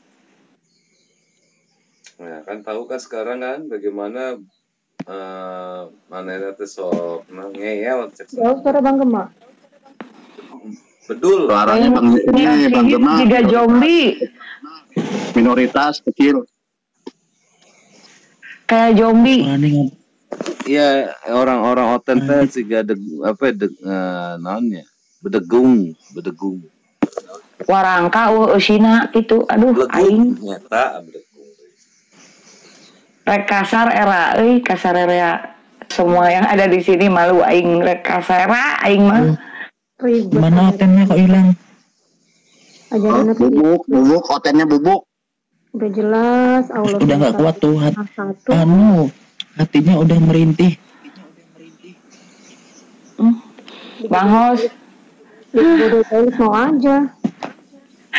Iya, kita mau cerita panjang sampai jontor. Dasar. Bikin atel gitu di Garo. Ini demi naon, demi supaya dia itu mau mengakui Nabi Isa Rasulullah Allah. Aing.